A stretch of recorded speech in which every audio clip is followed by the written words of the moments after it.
Mhm. Oh, we're having the usual audio issues from Ray. Got it. It's fine. It's not a DAG show without Ray having audio issues. Oh, I need to go It's get my Monster traditional. book. Hold on.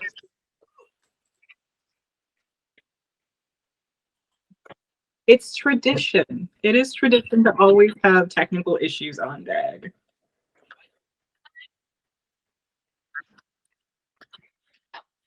It's fine. It's fine. It's fine. Everything's cool. How are you? We're great. Nothing to see here. Nothing to see. Nothing to Everything's see here. cool. Nothing to see here. Everything's fine, ladies and gentlemen. Once again, Great time. yes, ladies and gentlemen, the commitments. Actually, I fucked up again, so hi. Em will relate to you guys how many times I screw all the technical issues up and light things on fire. I remember the very first season of Monster Hearts, The Breakfast Club. It took us an hour and a half to get our audio correct on the season premiere. It was great. Ray could tell you, I was crying in the middle of it. Yeah, it was great. Everything's great. We're great. How are y'all doing? Is everyone good? That's why the joke is Professor Ellis. That's the joke where Professor Ellis came and messed up the audio. Yep, the ghost was coming in and haunting everything and causing everything to go wrong. So yeah, one of the professors was a ghost playbook. Nice. So and then after I left the show, Em killed my character and made him ghost. So if that's just a warning to everyone. For the sad romance between him and Ginger. So everyone just remember, if you ever play a game with M and you have to go away, your character is as good as fucking dead. That's all there's to it. Well, actually, your Karen went back into the hedge. We're not. We're changeling. Oh yeah, I chose to go back to my life of tortured existence. Mainly because I was addicted to being flying and I couldn't fly anymore. I could glide. Hi guys, I am a very mean storyteller. They are. But at least you're pretty. Thank you. At least you're what? Yeah. At least I'm pretty. Oh, at least you're pretty. You can't. You're pretty and mean, so that means you're everyone's type. Of storytelling I have. Not wrong. Not wrong at all. I just like watching Em turn red. She's gonna match her hair in a second. I'm always flushed. So, ladies and gentlemen, this is Dinner and a Game, and normally on Tuesday nights, you'd be seeing us play a game called Emerald Sanctums. But one of our players has had to take a very long hiatus, so we're going to be running a secondary game for a little bit, and that is going to be Monster of the Week. We're probably going to run it, I just talked to the player a couple of days ago, they're probably going to run it until the beginning of the year. Because they have a lot of stuff they're having to do and get taken care of, and we want to give them all the time they need because Dinner and a Game has one main rule: real life always comes first. So, now that I've said all that, let us go say hi to the amazing people who are going to be making up your players for this particular game. Let's start out by saying hello to someone who has just joined our cast for the first time. They are here to play Monster of the Week, and they are here to discover what true suffering is by having to play with all these other people. Including myself, by the way. I'm not lumping myself outside of that. It's going to be a horrible experience, and we're going to torture you incessantly. And if you don't cry, we will all feel as if we've failed. So, Vex, how you doing? I'm doing great. I cry with everything. I cry when I'm happy. I cry when I'm sad. I cry when I'm angry. I think we'll do great. Well, then you're already prepared. You've already got all the experience you need to play in these games. And Vex, would you care to give us a little bit of who and what you're playing, since we're playing Monster Hunter, a game where it's kind of like Supernatural and Scooby-Doo lumped in with, maybe in this case, a little bit of the Addams Family. So who are you playing tonight, Vex? I am playing the Divine. Their name is Divinum. They are, for all intents and purposes, a walking porcelain doll. Yeah. A walking, living Victorian porcelain doll who won't give anyone the creeps at all. No, nothing course not. triggering here. Mm. Wait, Vex, have you been practicing your dead doll eyes?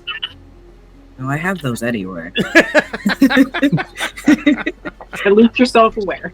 I love you so much. The key You are is to only have one brain cell already, so that when you turn that off, there's nothing happening. Just the glassy stare.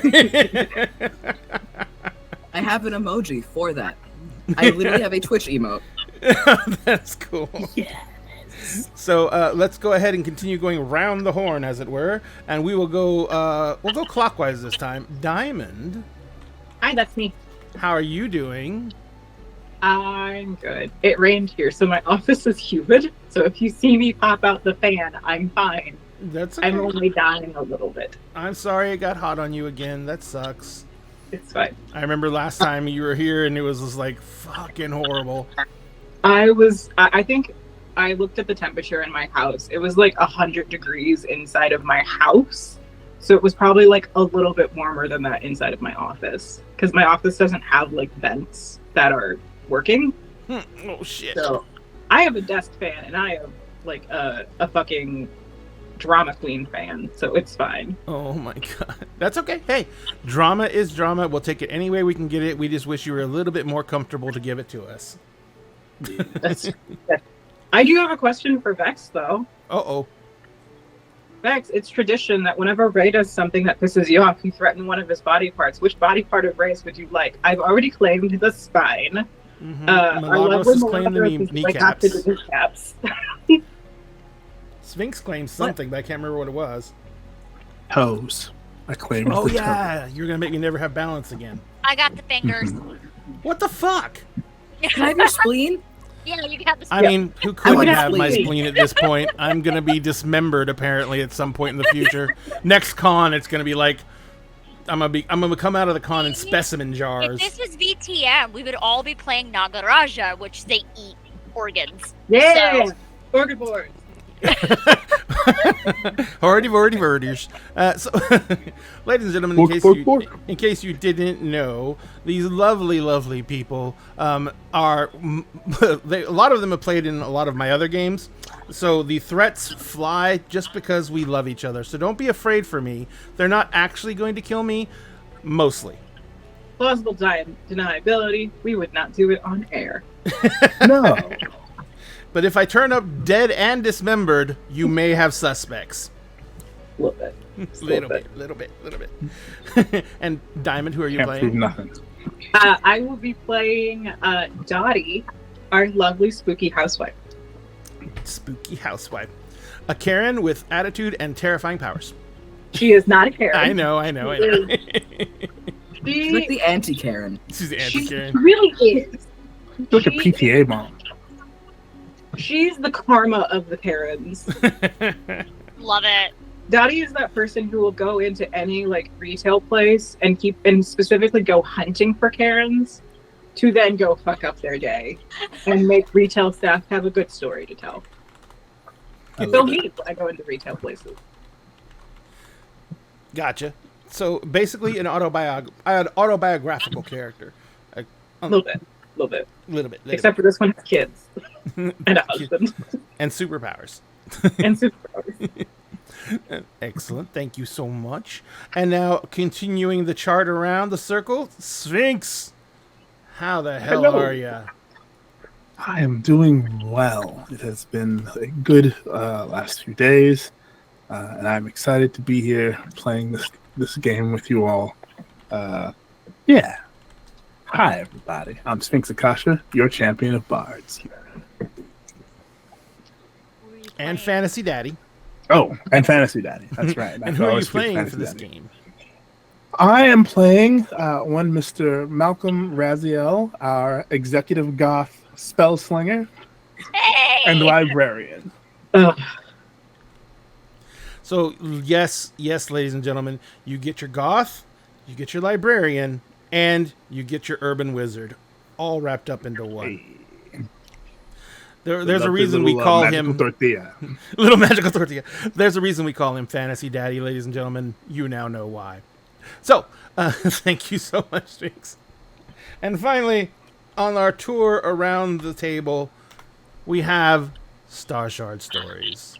Hello. And how are you doing, Em? I have gremlin energy today, so expect some chaos tonight. Peak chaos hours. Yep. And you know what the funny thing is? You've already said that this is your chaos monster. So Yes. Hi. I will be playing Neslia Stitches Henderson.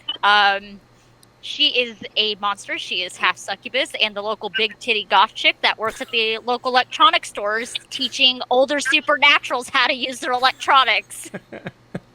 which is the exact opposite of her character on this normal evening. She may look scary guard dog privileges, but she has a heart of gold.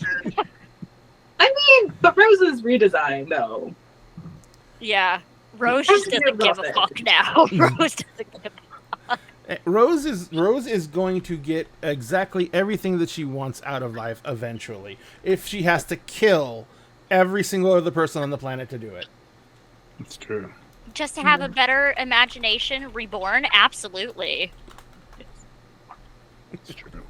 And so these wonderful people, and I'm putting Vex's information in the computer right now, which is why I'm typing furiously, because for some reason I didn't have her information up.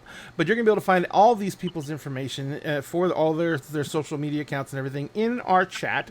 Remember, the biggest thing you can do for any content creator is just go give their what they do a follow. It is the biggest serotonin boost we can get. It lets us know that someone cared enough to hit a button and actually go through the process of clicking things. And it's not that it may not seem like much, but we know that, you know, it's any little bit of energy anyone expends on your behalf is just an amazing thing, and we appreciate every single person who gives us follows. So if you can, please go and give them follows at their links, and we would greatly appreciate it. But tonight we're yes. Hey Ray. What? Hey Ray. What? Vex is a he. Sorry, my bad. And a they. And a they. And a they. Oh, I know. Sorry, I would start talking really fast, so I flubbed. I've been like watching myself all night because I am horrible at that, especially because I'm old and really dumb. But I will get it. I swear. Hey, Ray. You're not dumb, and I want you to stop talking about my friend like that, or I'll kick your ass. Okay? Ray, Thanks. Ray, if you keep talking like that, I will come down there and take your fingers. But And how I am will I follow supposed up to- with your how toes. am I supposed to type? It's fine. Figure it out, Ray. You type by not talking terribly about yourself. That's how you do it. So these are the lovely people that I game with on a weekly basis, and I thank them so much for their love and support, and fear them sometimes for their just willingness to inflict pain on me. But we are going to be playing we're going to be playing some Monster of the Week. Monster of the Week, for those of you who don't know, is a Powered by the Apocalypse system. It is a system that's based around very heavy narrative.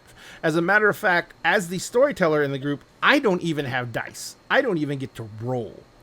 And another big factor about the game is I put a lot on the players. Like, if you roll a critical failure, sometimes I'll do it and tell you what happens, but a lot of times I'll ask my players to describe what happens. Because the big thing about this game is, even though you may fail, it does not mean that you have not done what you meant to do. It just means that maybe you did it, but it had some very bad consequences, and you're going to tell me how you suffer them. So it's a fun way to just make sure that everyone gets that whole their hand in the storytelling jar, and they get to. I'm not the only one hurting them. That's what I'm saying here. The trauma they will inflict will be a lot self-inflicted. And so we're going to go ahead and jump into that in just a moment. But I have a few pieces of housekeeping, if you guys don't mind. Number one, we are going to be doing these other shows for, like I said, till the end of the year, which means on this night, we're going to be doing this Monster of the Week campaign. And on Wednesday nights, we're playing a new Pathfinder campaign. It's still set in the Kingdoms of Mist, but it's a Pathfinder game that we're started up there, and that's going to be on tomorrow night. We're going to be going and doing these until the end of the year, and at which time we're going to be deciding if we're going to go ahead and continue with the original campaigns or do rotating schedules with these campaigns and the other campaign, so every 2 weeks basically switch them out. We're just trying to provide more content and trying to get more stories out there, because that's the whole point of this channel, is storytelling. The other big thing I wanted to mention is we are in the final week of interviewing for our new paid GM spot that we're doing. And we have the final candidates are submitted. I think they've all submitted their write-ups to me.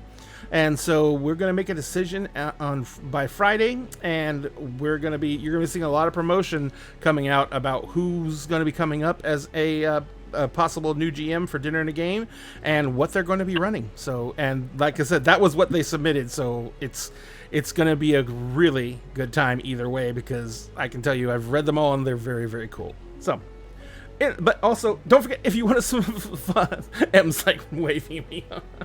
Hurry the fuck up, Ray. Oh no, I'm fanning myself. Oh, you're hot too? Because I'm in the bedroom and I can't turn on my side fan or my mic gets weird. Oh no.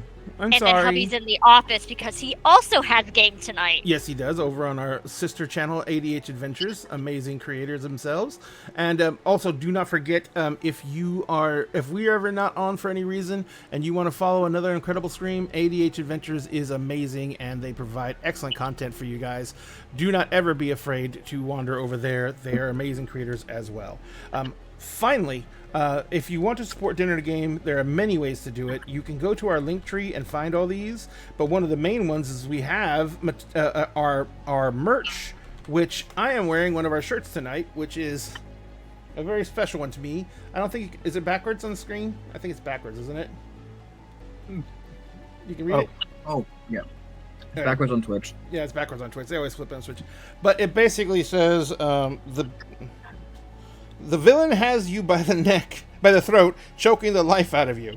And then underneath it says, tell me more. And the art on this is done by the amazing Red Queen Hales. She is providing a lot of new art for us. She does some overlays for us, and share commissions are currently open. So if you would like to go and check that out, she's an amazing artist and does incredible work, and really, really does put everything into it and make sure that you're happy as a client, as well as making sure that she gets the work in exactly when she says she's going to get it in. So I've been incredibly pleased working with them, and I really couldn't say anything bad about them in any way, shape, or form. And finally, the one last way you can support us is Many Worlds Taverns. Fine purveyors of coffees and teas. Many Worlds Taverns, if you use the link in chat right now, will get 10% off your order. And if you use the discount code, you'll get 10% off your order. And right now they're doing free shipping for any orders over $60. So go ahead and give them a shot. And I recommend the monthly specialty tea coffee they do. I have not had a bad one yet. And plus, you also get a custom magic item that they make, and you get a set of dice with it as well. So it's incredible and wonderful, and I could not recommend them more. But all that being said, I'm going to go ahead and start the game now. So this Monster of the Week is a game that is normally built around a group of individuals who have in some way, shape, or form discovered that the supernatural is very, very real, and that their lives have been directly affected by it, to the point that they're irrecoverable. They have knowledge of the supernatural and can't get rid of it for the most part. It happens in a lot of different ways, but it also means that a lot of these people seek to make themselves the last line of defense between humanity and some of these supernatural creatures that actively hunt humanity. Now, the little bit of a twist we did with our game is we're playing something called Small Town Life. And that is because our hunters all live in a small town in the mountains that basically is a safe zone for other supernaturals. This is where supernaturals who are doing their best to become part of society, or at least be able to interact with society, have come to live, and they're living double lives. They're still the supernaturals, they still have the supernatural urges, and they still have to find ways to repress those, but they're also doing their best to just fit in and be normal people. So our characters, our players, are actually, they all basically are residents of this small town called Midian. Now, let's go ahead and go around. What we're going to do is I'm going to go around the wheelhouse, and I'm going to see what each one of you, how you start your days. And since I started with Vex, I'll give them a little bit of a reprieve and make them last on this rotation. So that means we're going to start out with Diamond. How do you spell the town that we're in? Midian, Midian, I do believe. Okay. Let me type it because I never remember it unless I type it.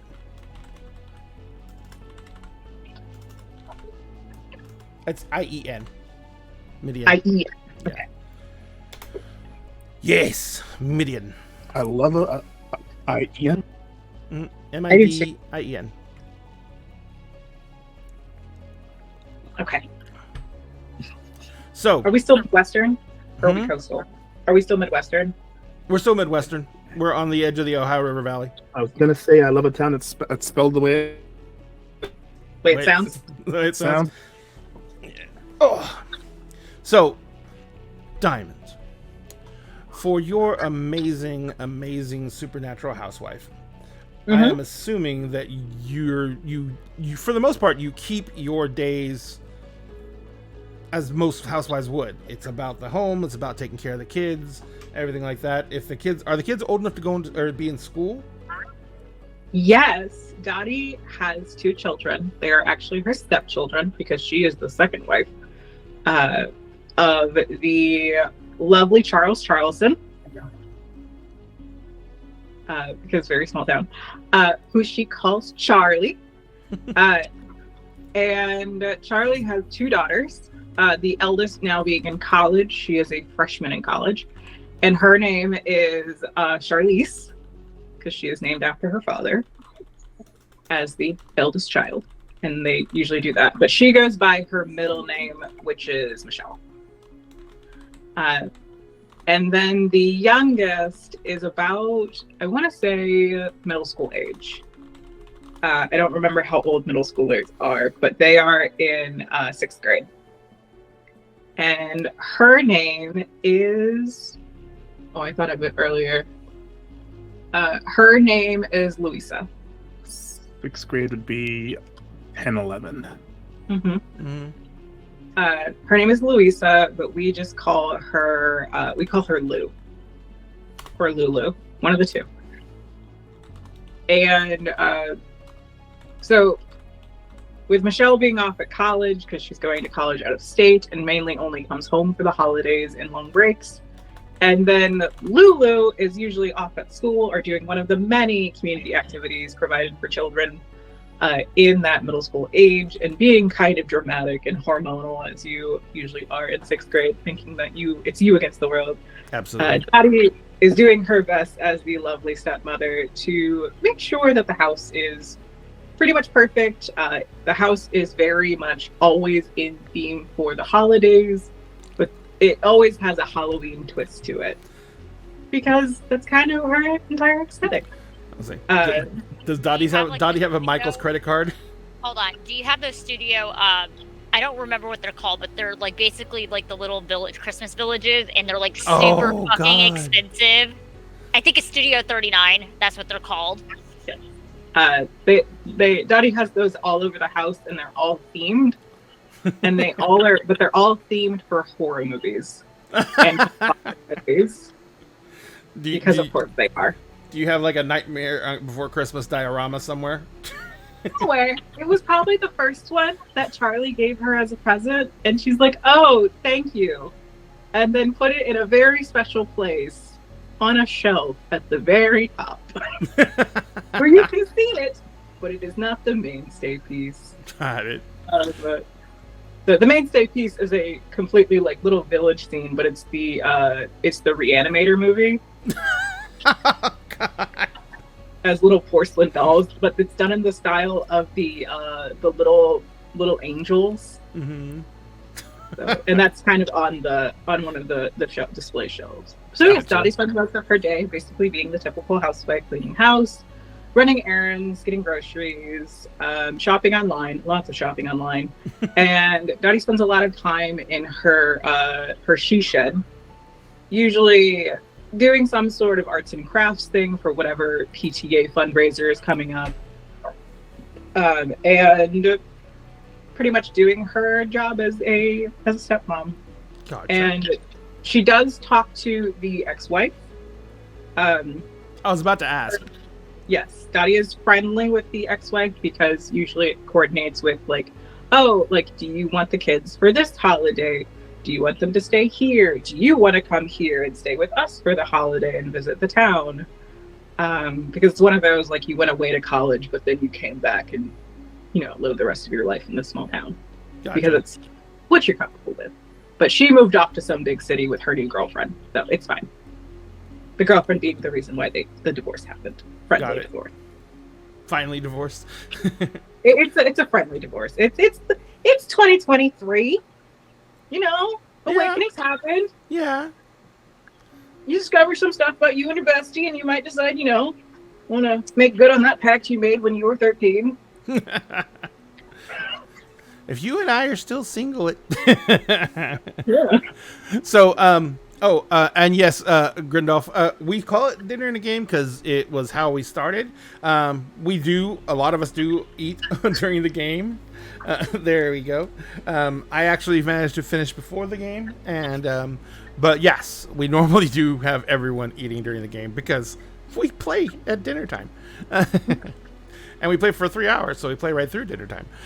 But let's go ahead and continue our introductions by going around to Mr. Sphinx Akasha. Sphinx, what is a typical start for your character's day, being that you're a librarian and all? Yeah, well, Malcolm will get up in the mornings. Will, you know, take a nice hot shower, get dressed. He typically wears all black. Like I said, he looks like he dresses in very much like executive goth attire. So like nice black shirt, black waistcoat, nice silver jewelry, black slacks, beautiful like black like calf high boots that he tucks his slacks into because of course you have to.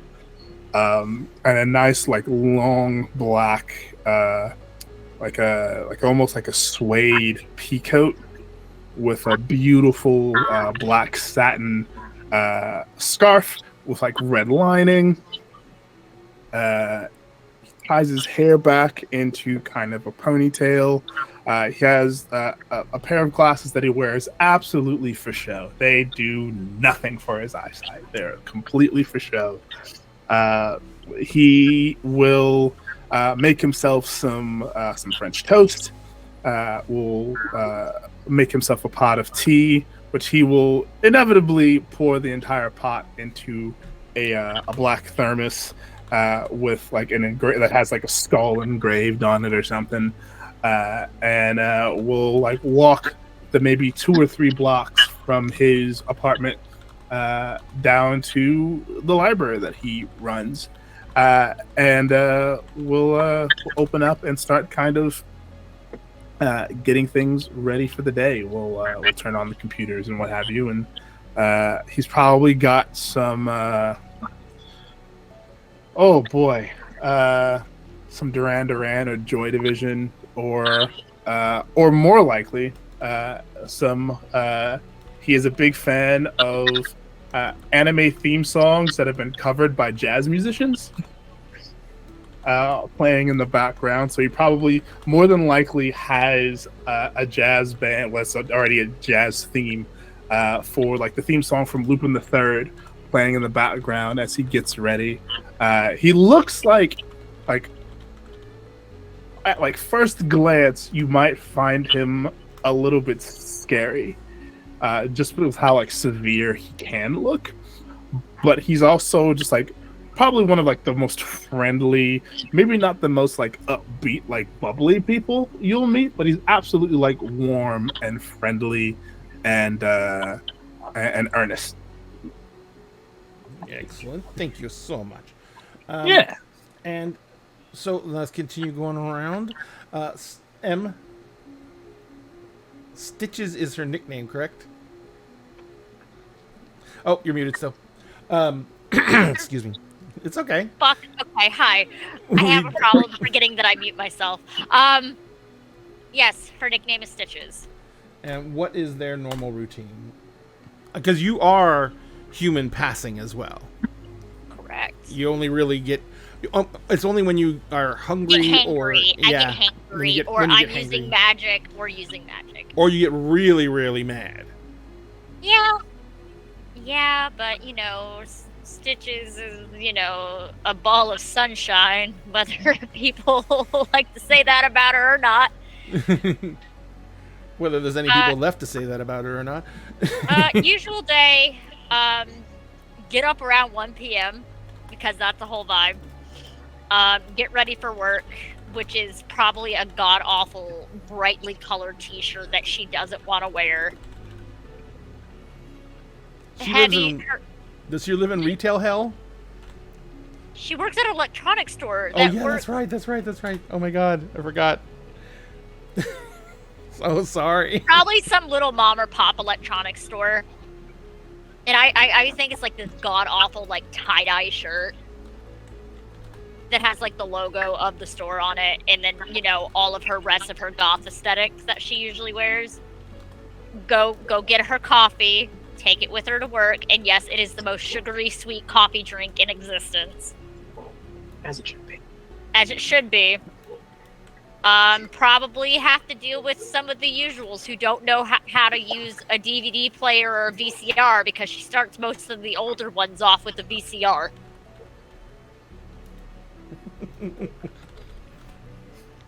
So, Is it like a standard VCR or is it like Betamax? Standard, where you actually have to put your tape into a rewinder machine afterwards. Do all of the tapes have the Be Kind rewind sticker on it? Yes. Yes. Otherwise, the old folks will forget. Yes.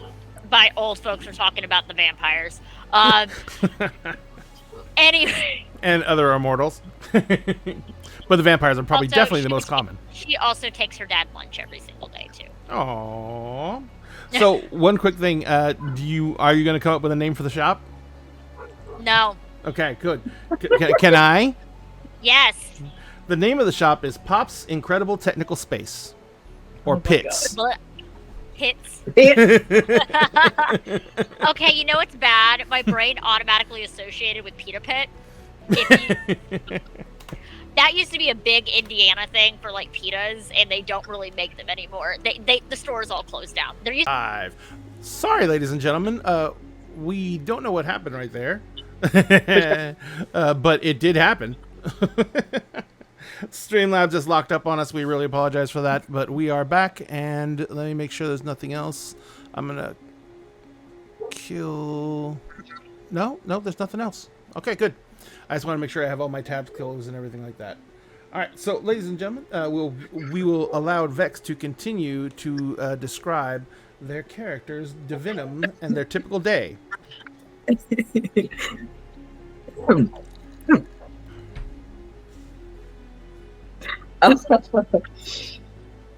Yeah, okay. Wow, everything's been thrown up. Where am I? They don't know either, actually. So you know what? Cool, that's where we'll start from. Outside of spending plenty of time as the decor in Dottie's she shed, their outfit is also entirely dependent on what Dottie has decided that they're wearing for that day. Or if they get to change clothes at all. Dottie is partially their god. So they'll spend a lot of time in there, and otherwise, they are a jobless heathen. While everyone else has things they go out and do and things they work at and goals to accomplish, Divinium has none of that. So you will find this doll wandering the streets aimlessly for hours.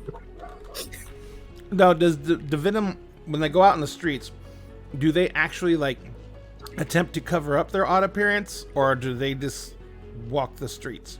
Because although this is a supernatural kind of inhabited town, they do try and make everything appear as normal as possible.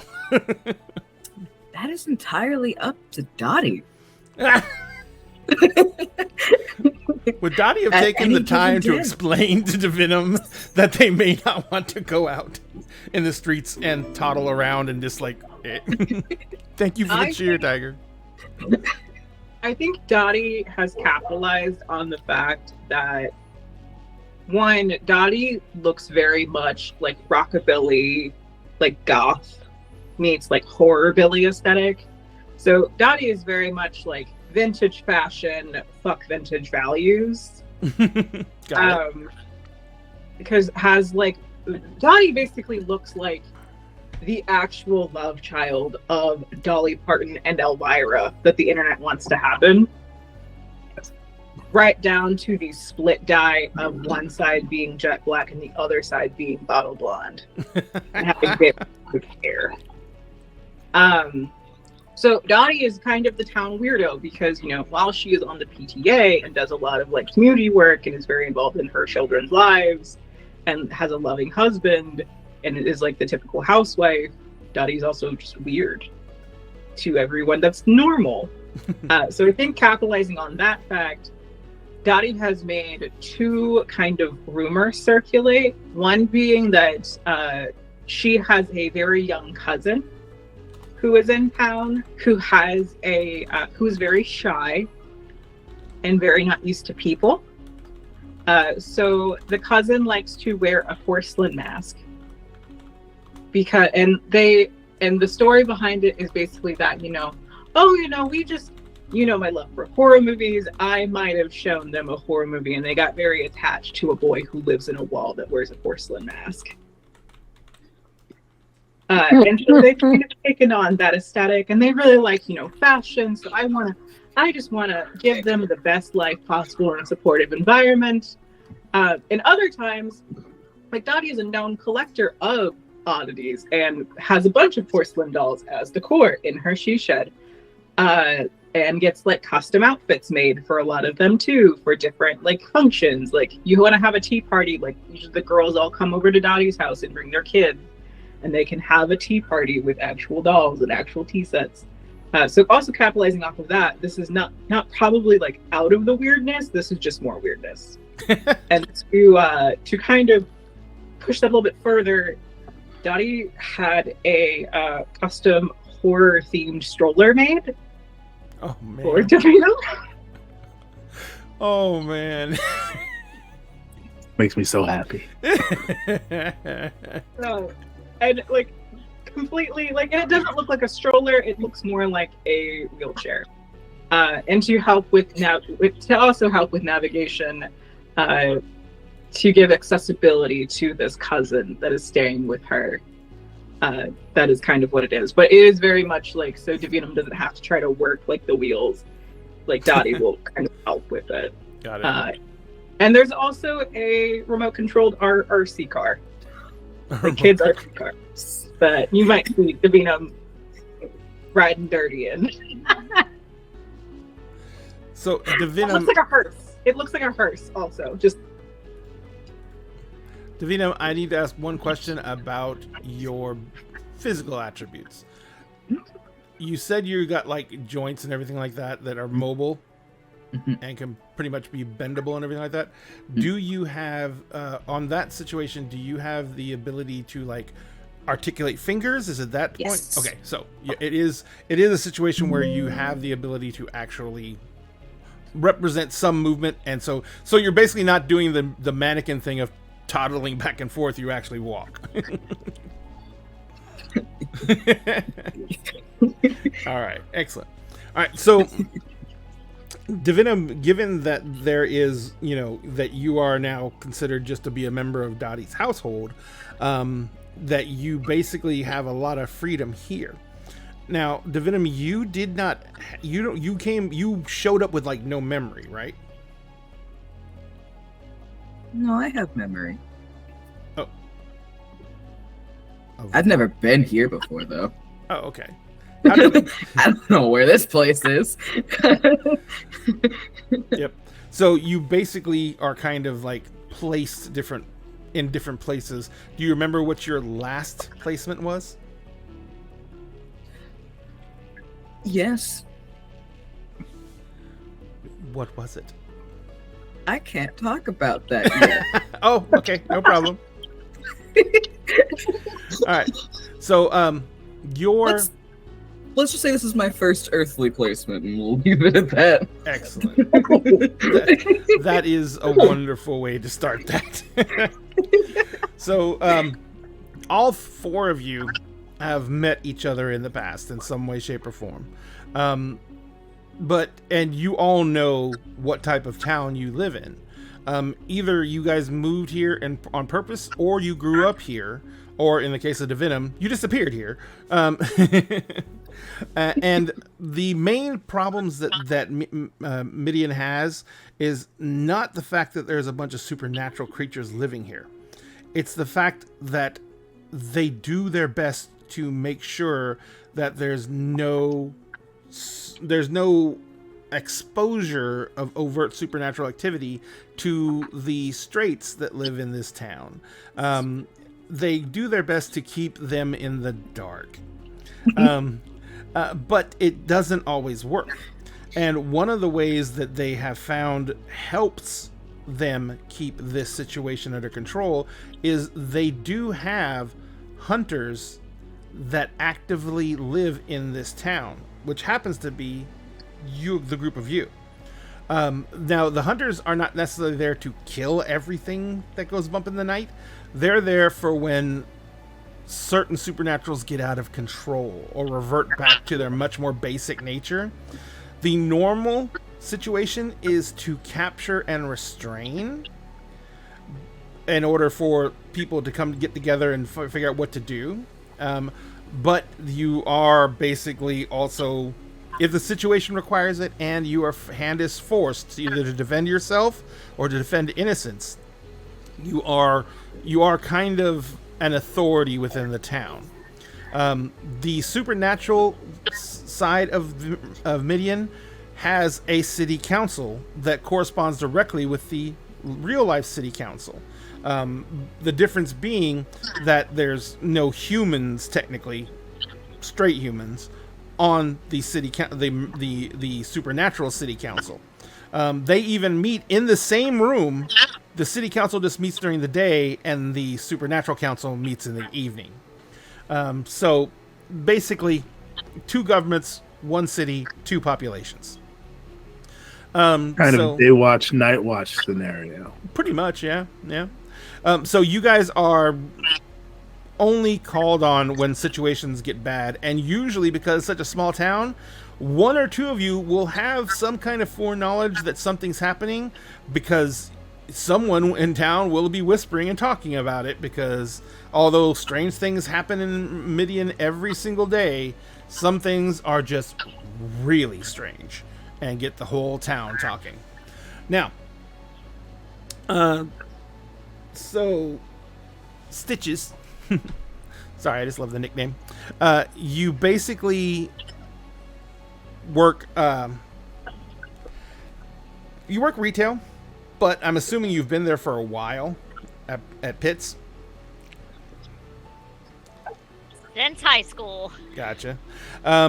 It's one of those situations where you're literally one of the few employees that's been around that long. And you pretty much handle the night management role, because the shop's open till like 9 or 10 o'clock. And Pops, he comes in and he opens the shop at 9. And he usually rolls out around 5 or 6 in the evening and heads home. And so you handle all closing duties and everything like that. And then there's another kid who goes to there. This is also a college town, and so there's another kid who actually goes to the local university here, and he is pretty much your second key, I guess you'd say. And then there's a few part-timers, because Pitts does very, very well. Mainly because the town's too small to really attract something like a Best Buy or something, or a Walmart that would literally destroy the Pitts. But there is so basic, and it's been around forever. It is Pops is like 70, and he still comes to work every single day.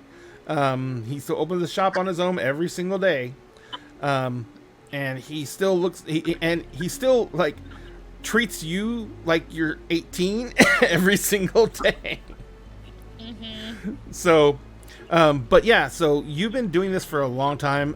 Pops, unlike everyone else who is hourly, Pops basically, he treats you like you're on commission. You do get like a flat hourly wage, but he gives you a percentage of all your sales. And he pretty much, well, he pretty much also like, he and his wife will try and have you over to the house for dinner at least once a week. Yeah.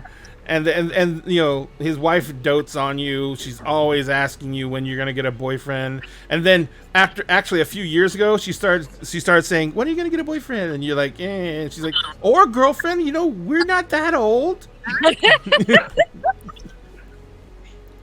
So she says, but she's always worried that you're always alone. Pops is always worried that you're gonna find a better job somewhere else and leave.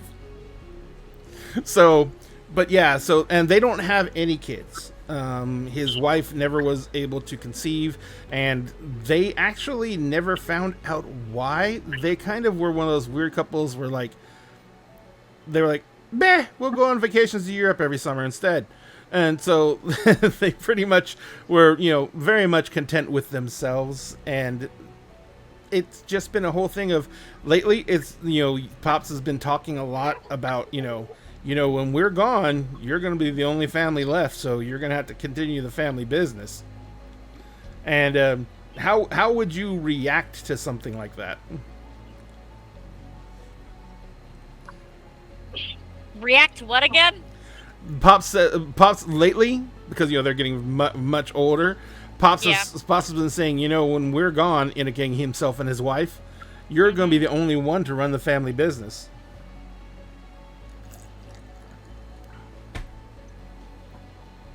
At this point, she's figured she's family to them, and she's like, "All right, Pops, okay, I will take over the business when you're gone. That's fine." He's like, all right, I just, this is a small town, and I figured someday you're going to actually get a wild hair up your butt, and you're going to want to get out of this little burg and go see the rest of the world. No. It's like Nellie and I go to France, we go to Europe, we would be in Belgium. I've seen the red light district. I've seen some amazing things out there. You, on the other hand, every single year we go on vacation, and you run the shop for 2 weeks. Oh, at the mentioning of the red light district, pause for a second. Yeah, Pops, I have no reason to travel.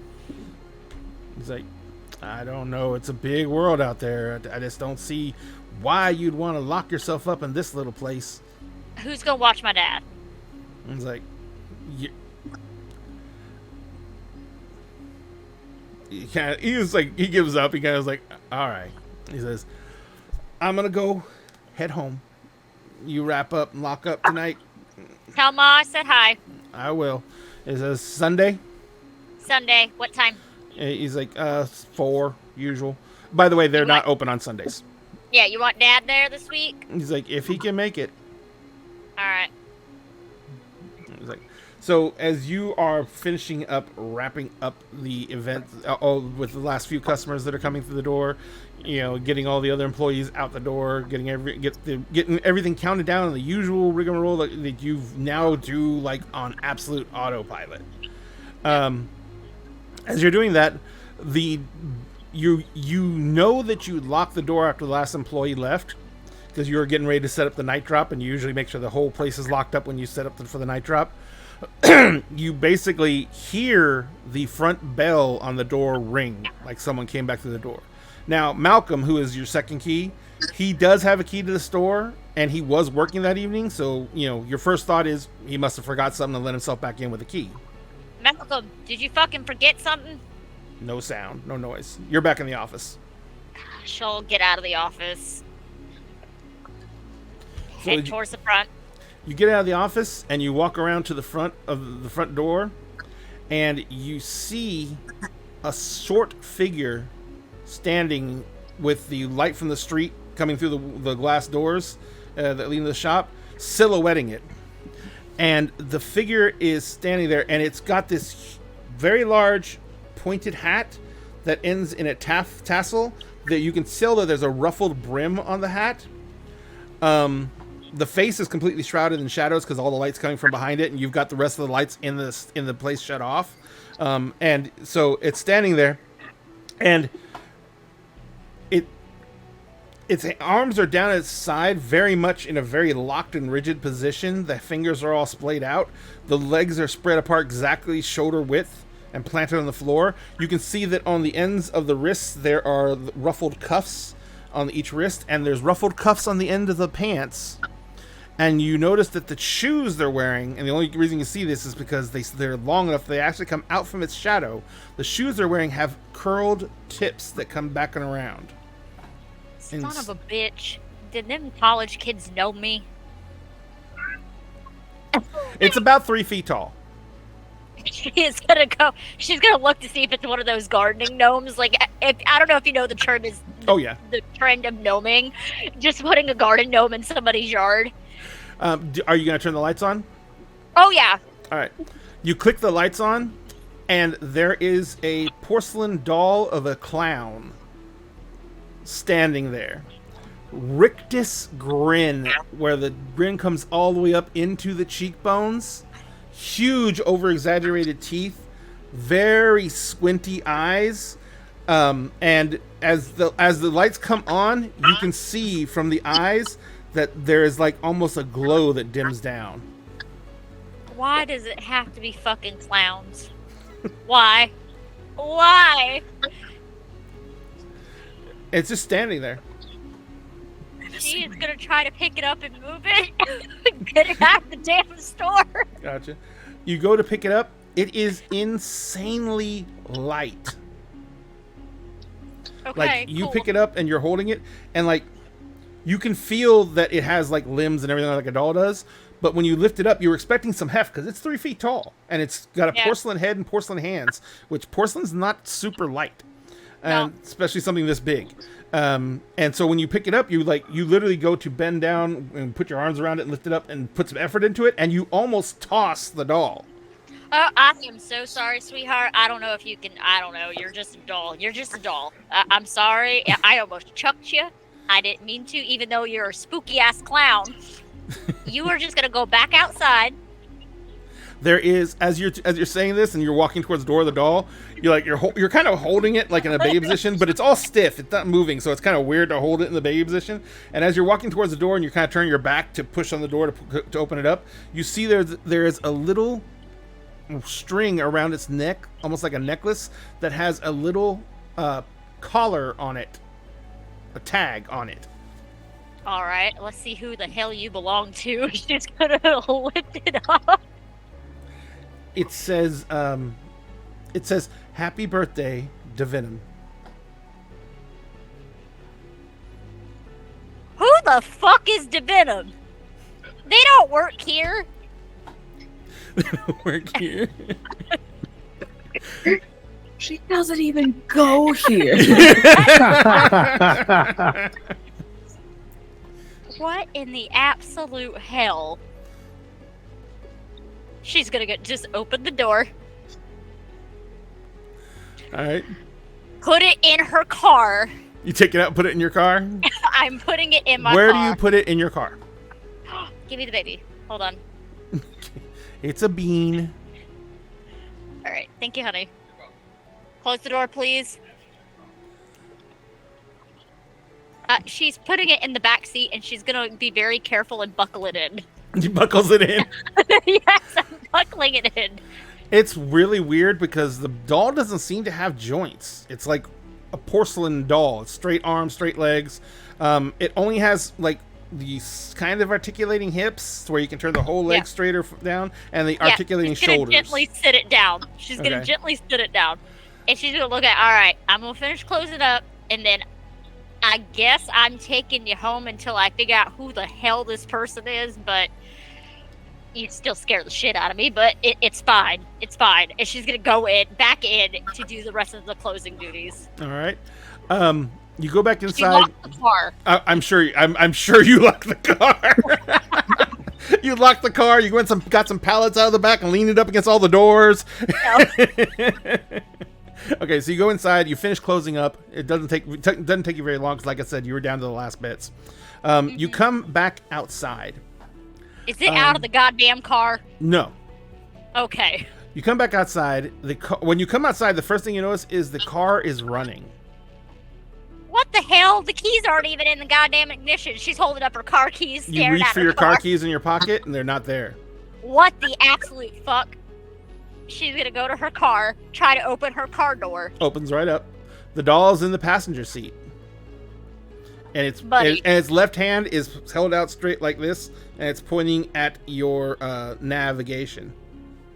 Buddy, are you haunting?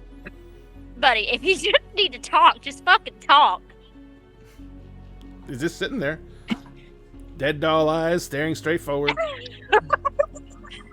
She's gonna lock up the shop and get in the car. Look what the fuck is on her. The navigation has been pre-programmed. What's Dottie's address? Dottie, I don't know. You can just tell what part of town she lives in. Why the hell am I going to Cousin Dottie's? Dottie lives in the nicer area of town.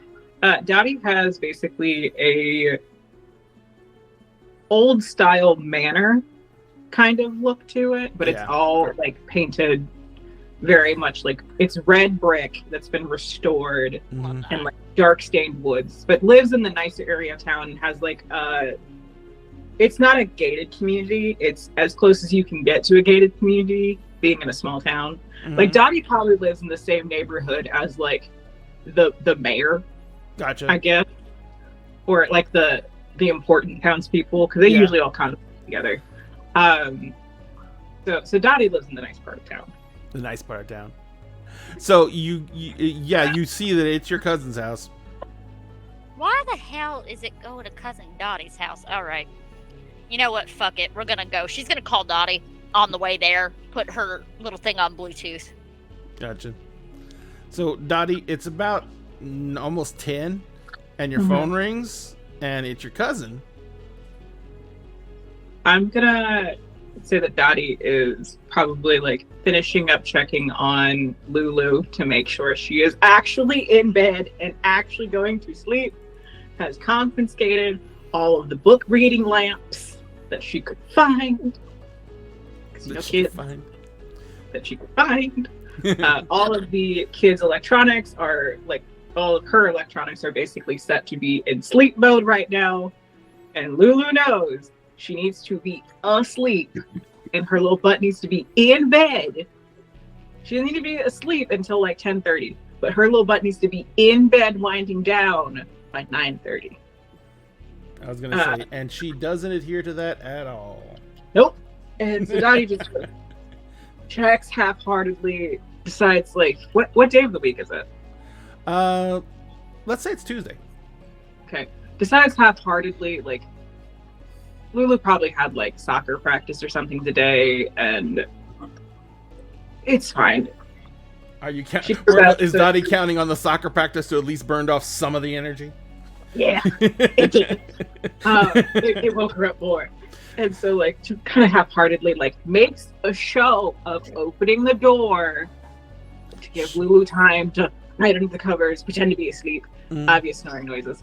And then it's just like, oh, good, she's sleeping. And then just closes the door to make sure it shuts entirely. She don't put that on. She knows. She's doing her best. And then probably like her phone starts ringing and she answers it. And her ringtone for Stitches is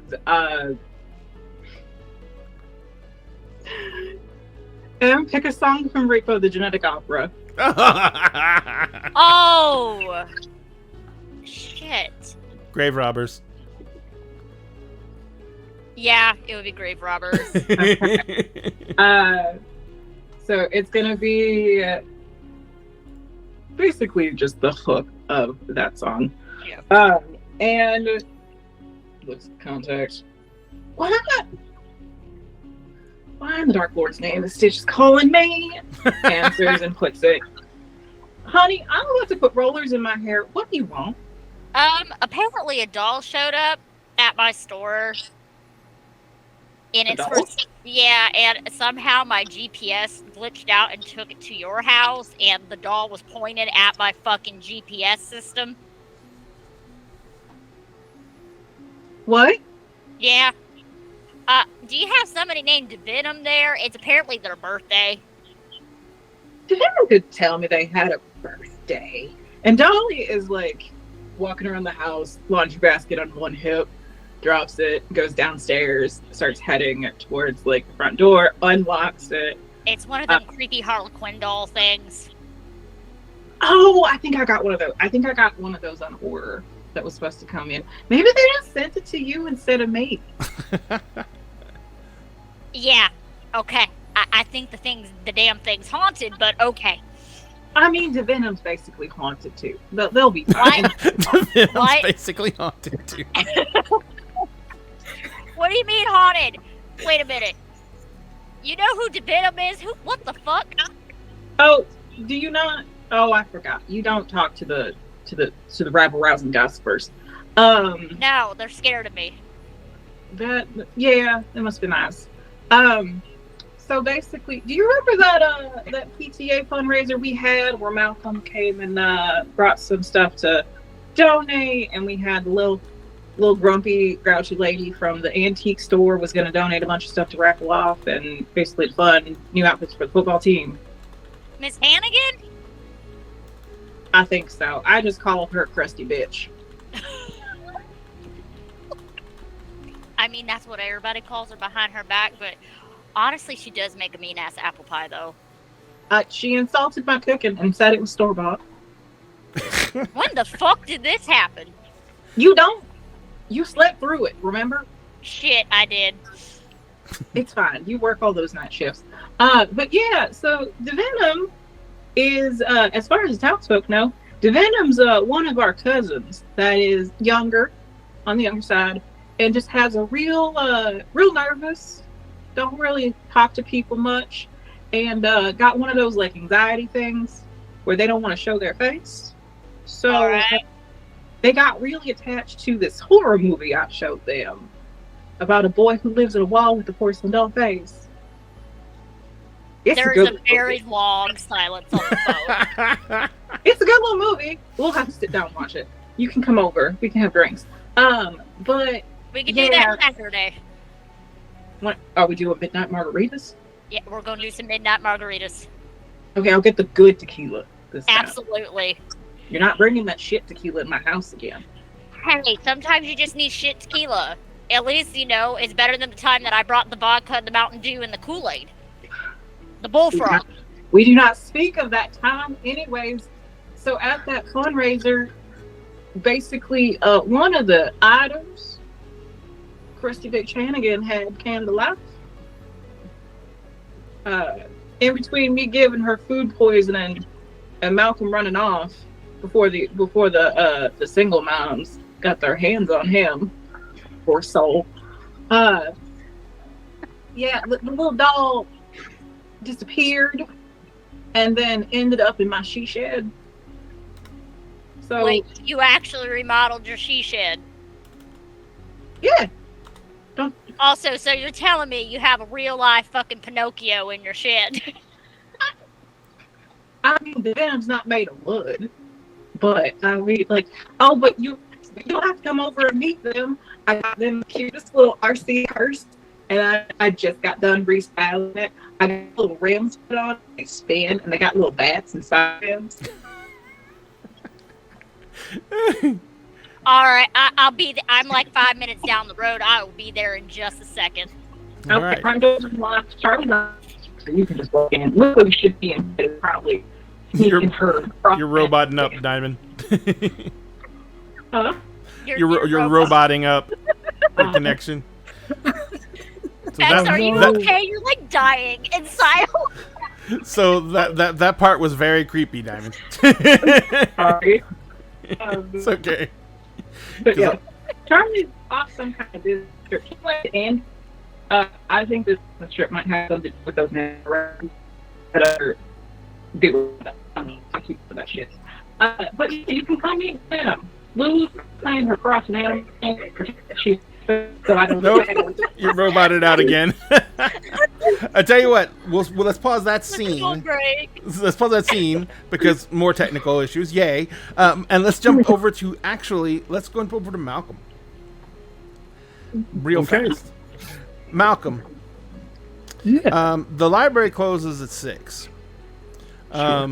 You except for like 2 days a week when there's like some there's one night a week it's used for as a senior rec center, and so it's open till 9.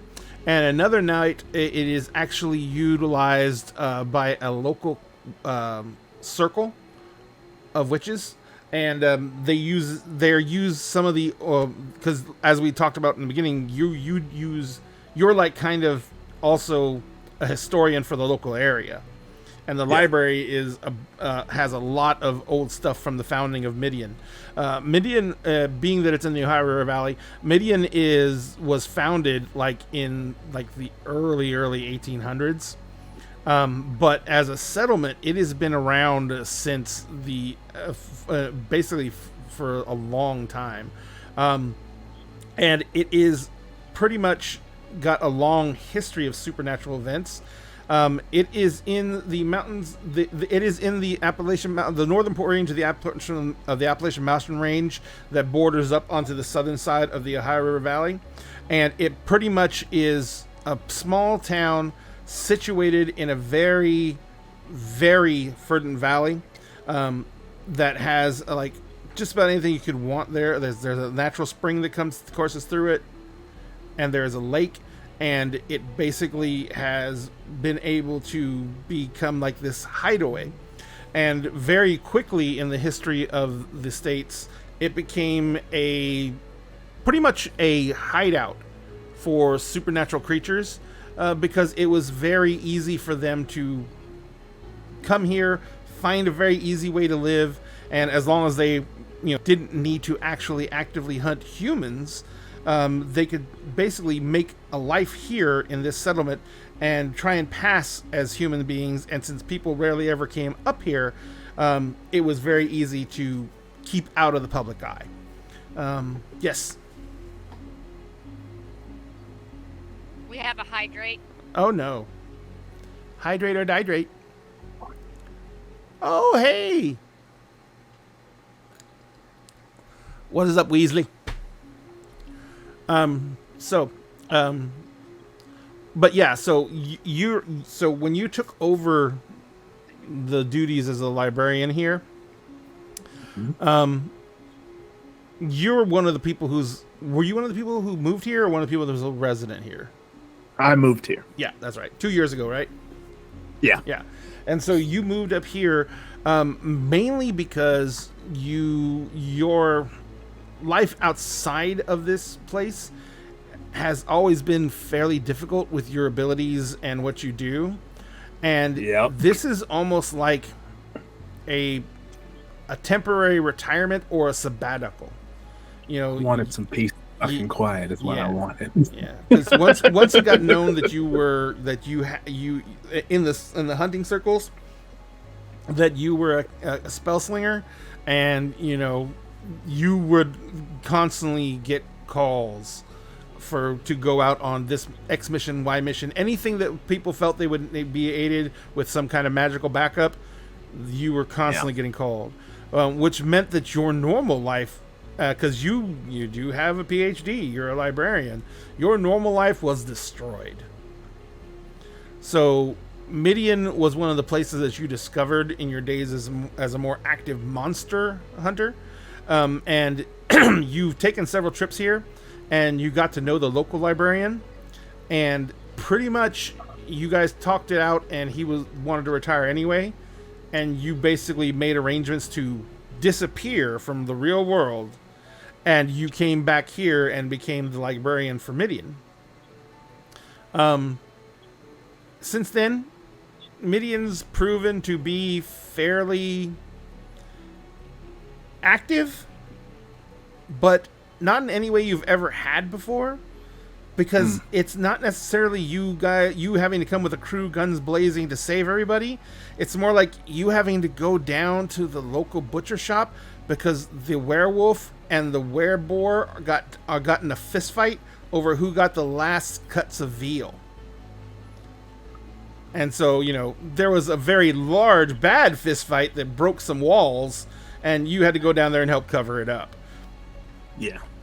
So it's been almost like you're in semi-retirement and the sheriff.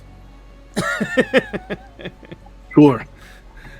So that tracks. Yeah. So you're sitting there, and the library's closed up. You live in an apartment that is kind of on there's like a historical shopping district in the downtown of the small town, and above all the buildings there's apartments, like several story apartments above the buildings, 2 and 3 stories apartments, and you live in one of those. It's almost like a brownstone, but you don't have the first floor, so you basically live on one of those, and you're home. And while you're getting, you're kind of settling in for the evening, you've picked your book, you've made your cup of tea, you're really starting to actually just get down into some serious reading and relaxing.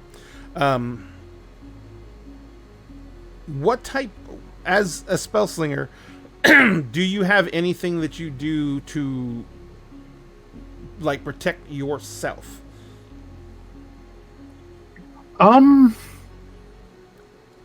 And like your home, your residence. I probably would have warded my apartment somewhat. But more than anything, this is me telling on myself a little bit. Like myself in my real life, there's a sword in every room. in a place I can easily get to it.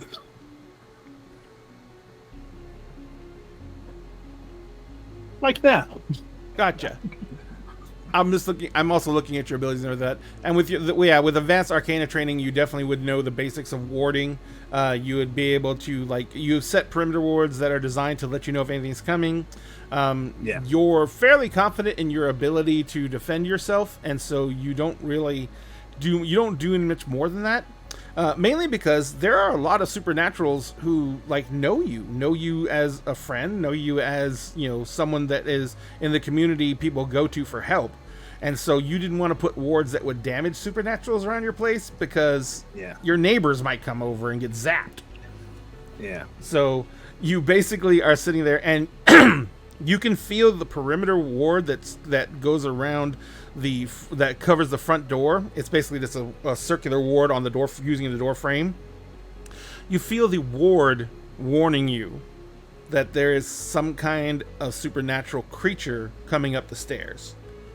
Now, I'm assuming, would you do anything like have a ring cameras or something like that up also as well as a backup? Probably. Okay. So do you grab your phone to see who's coming up the stairs? Yeah, long-suffering sigh, because I had just sat down in my favorite chair. So I grabbed my phone. Okay. Pull up. As you pull it up, you can see that the front door is, because the front door is on a slow hinge, so it's slowly swinging closed, and you can see that there is no one on the lower landing by the door, and there's no one coming up the staircase. But as you're and you're watching the screen, you see an odd distortion coming up the staircase. Interesting. Okay. I probably would not be able to do this through the camera, but I'm going to try it anyway. I want to open up my third eye. Okay. So I need you to roll 2d6. Yep. And what is it? Weird? Yeah, it's weird. Probably a weird roll. Yes, definitely a weird roll. Uh-oh, who's here? Thank you so much for the follow, Ooh. Gaming Blaine. I really appreciate it. That's one of the peeps on my Saturday VTM stream. Hey, welcome Nice. What's happening? in. Just for that, So with we will not kill Vex. Oh, thank you. Huzzah. I'm sorry that was a plan earlier. It's always an option. That's all I'm saying. It's always an option. Yeah. Alright, so what'd you roll? With my weird roll, I rolled a total of 11. Okay. So that is a complete success. So as you extend your psychic reach out, you basically can feel there is a very strong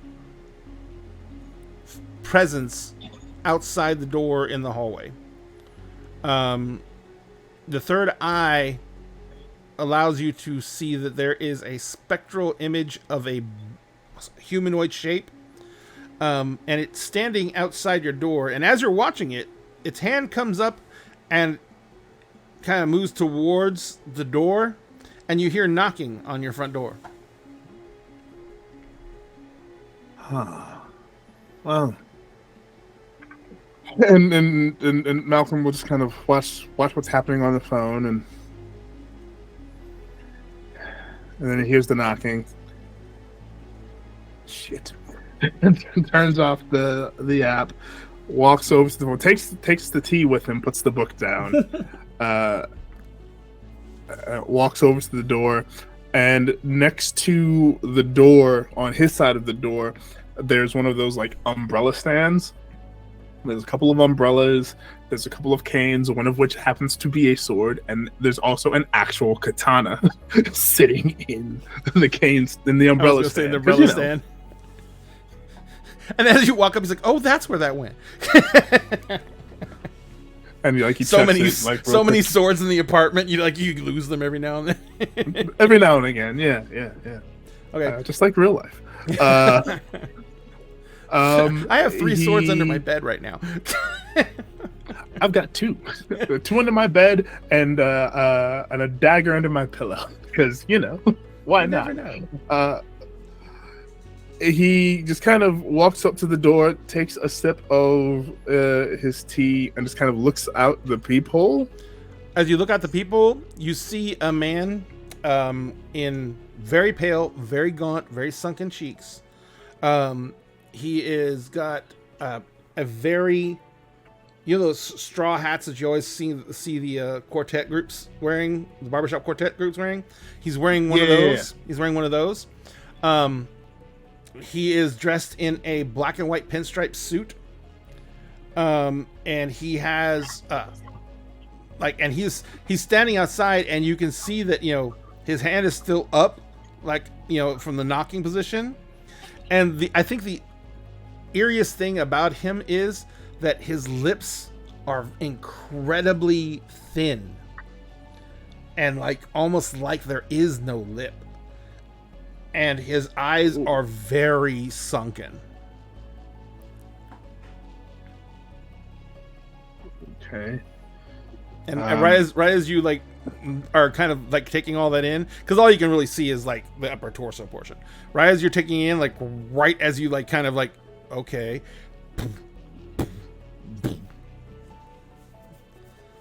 And Malcolm just kind of takes a breath, takes another swig of tea, puts the tea down on a little table where his keys and stuff are. And he will crack the door open and kind of poke his head. Listen, I don't know who summoned you. It wasn't me. We sometimes get wandering spirits, or someone accidentally summons something, or conjures something that they didn't mean to. I don't know if you are looking for the other 3 of you. or 5 of you. That could be. It could be a quintet. I don't know. Are you lost? Are you lost? Its mouth opens, and the first thing you notice is it's not that it doesn't have lips, it's that the lips have been pulled very much inside the mouth, and you can see that there's remains of old stitching through the lips as if his mouth was stone shut. And as it opens its mouth, you can see that the gums are well receded from the teeth and completely white. And that the teeth, like his gum line is like down here. Oh. And as he opens his mouth, just a cough of dust comes out. Oh, covers his face immediately. He doesn't. It doesn't go very far. It's not like he's trying to spit the dust out at you. And he kind of, and you hear a voice, very thin and very wispy. And the voice says, "Malcolm Raziel." Oh dear. Yeah. That's my name. How can I help you, friend? The voice comes out again. You are given a task. By whom? By someone with the ability to do so. See, that doesn't really answer the question at all. Usually when I take jobs, there's usually a name or some, or at least like an alias attached to that. I don't generally take jobs from anonymous. It's not professional. I know. They were always behind you.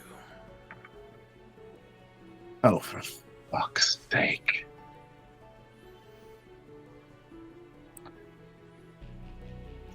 Why they of all people? Why would they want to give me work? What's the catch here? They are willing to call quits their entire claim to you if you put down the false life. False life? Okay, I'm gonna need some more to go on. Do you want to come in? I feel like having a spirit sitting outside my door might freak out the neighbors just a little bit. Do you want to come in? Do you want some tea? It just stands there. Actually, no. It walks in. As it begins moving forward, you hear this horrible sound that sounds like when you take the nearest. I'm gonna just the thing. I'm gonna take it. When you take 2 pieces of bone or deer horn and just rub them against each other, that grating sound. As it's walking forward, you can hear from its hips, its knees, its feet. You can hear this grating, grinding noise, as if it has no tendons, no ligaments, no nothing left, and it's just bone on bone under desiccated skin, shifting as it walks into your place. Oh, that does not sound healthy, friend. Again, you are not in a healthy state. Closes the door behind the 2 of them. Chamomile, Earl Grey, Orange Pekoe, Lapsang Souchong, maybe? Seem like a Lapsang Souchong guy. It like walks into the apartment just far enough to turn around and face you again. As you turn around as it walked by you, and it looks at you and says, "The false life will be your payment." False life will be my payment. I thought I was ending the false life. How can I be paid with the thing that I'm supposed to? You know what? Details. You cannot end that which has no beginning. Okay, so what am I to do with it? You must put it back where it belongs. Where does it belong? And where am I supposed to find it? It belongs across the river. And you must bring it to the ferryman. Oh, that river. And that ferryman.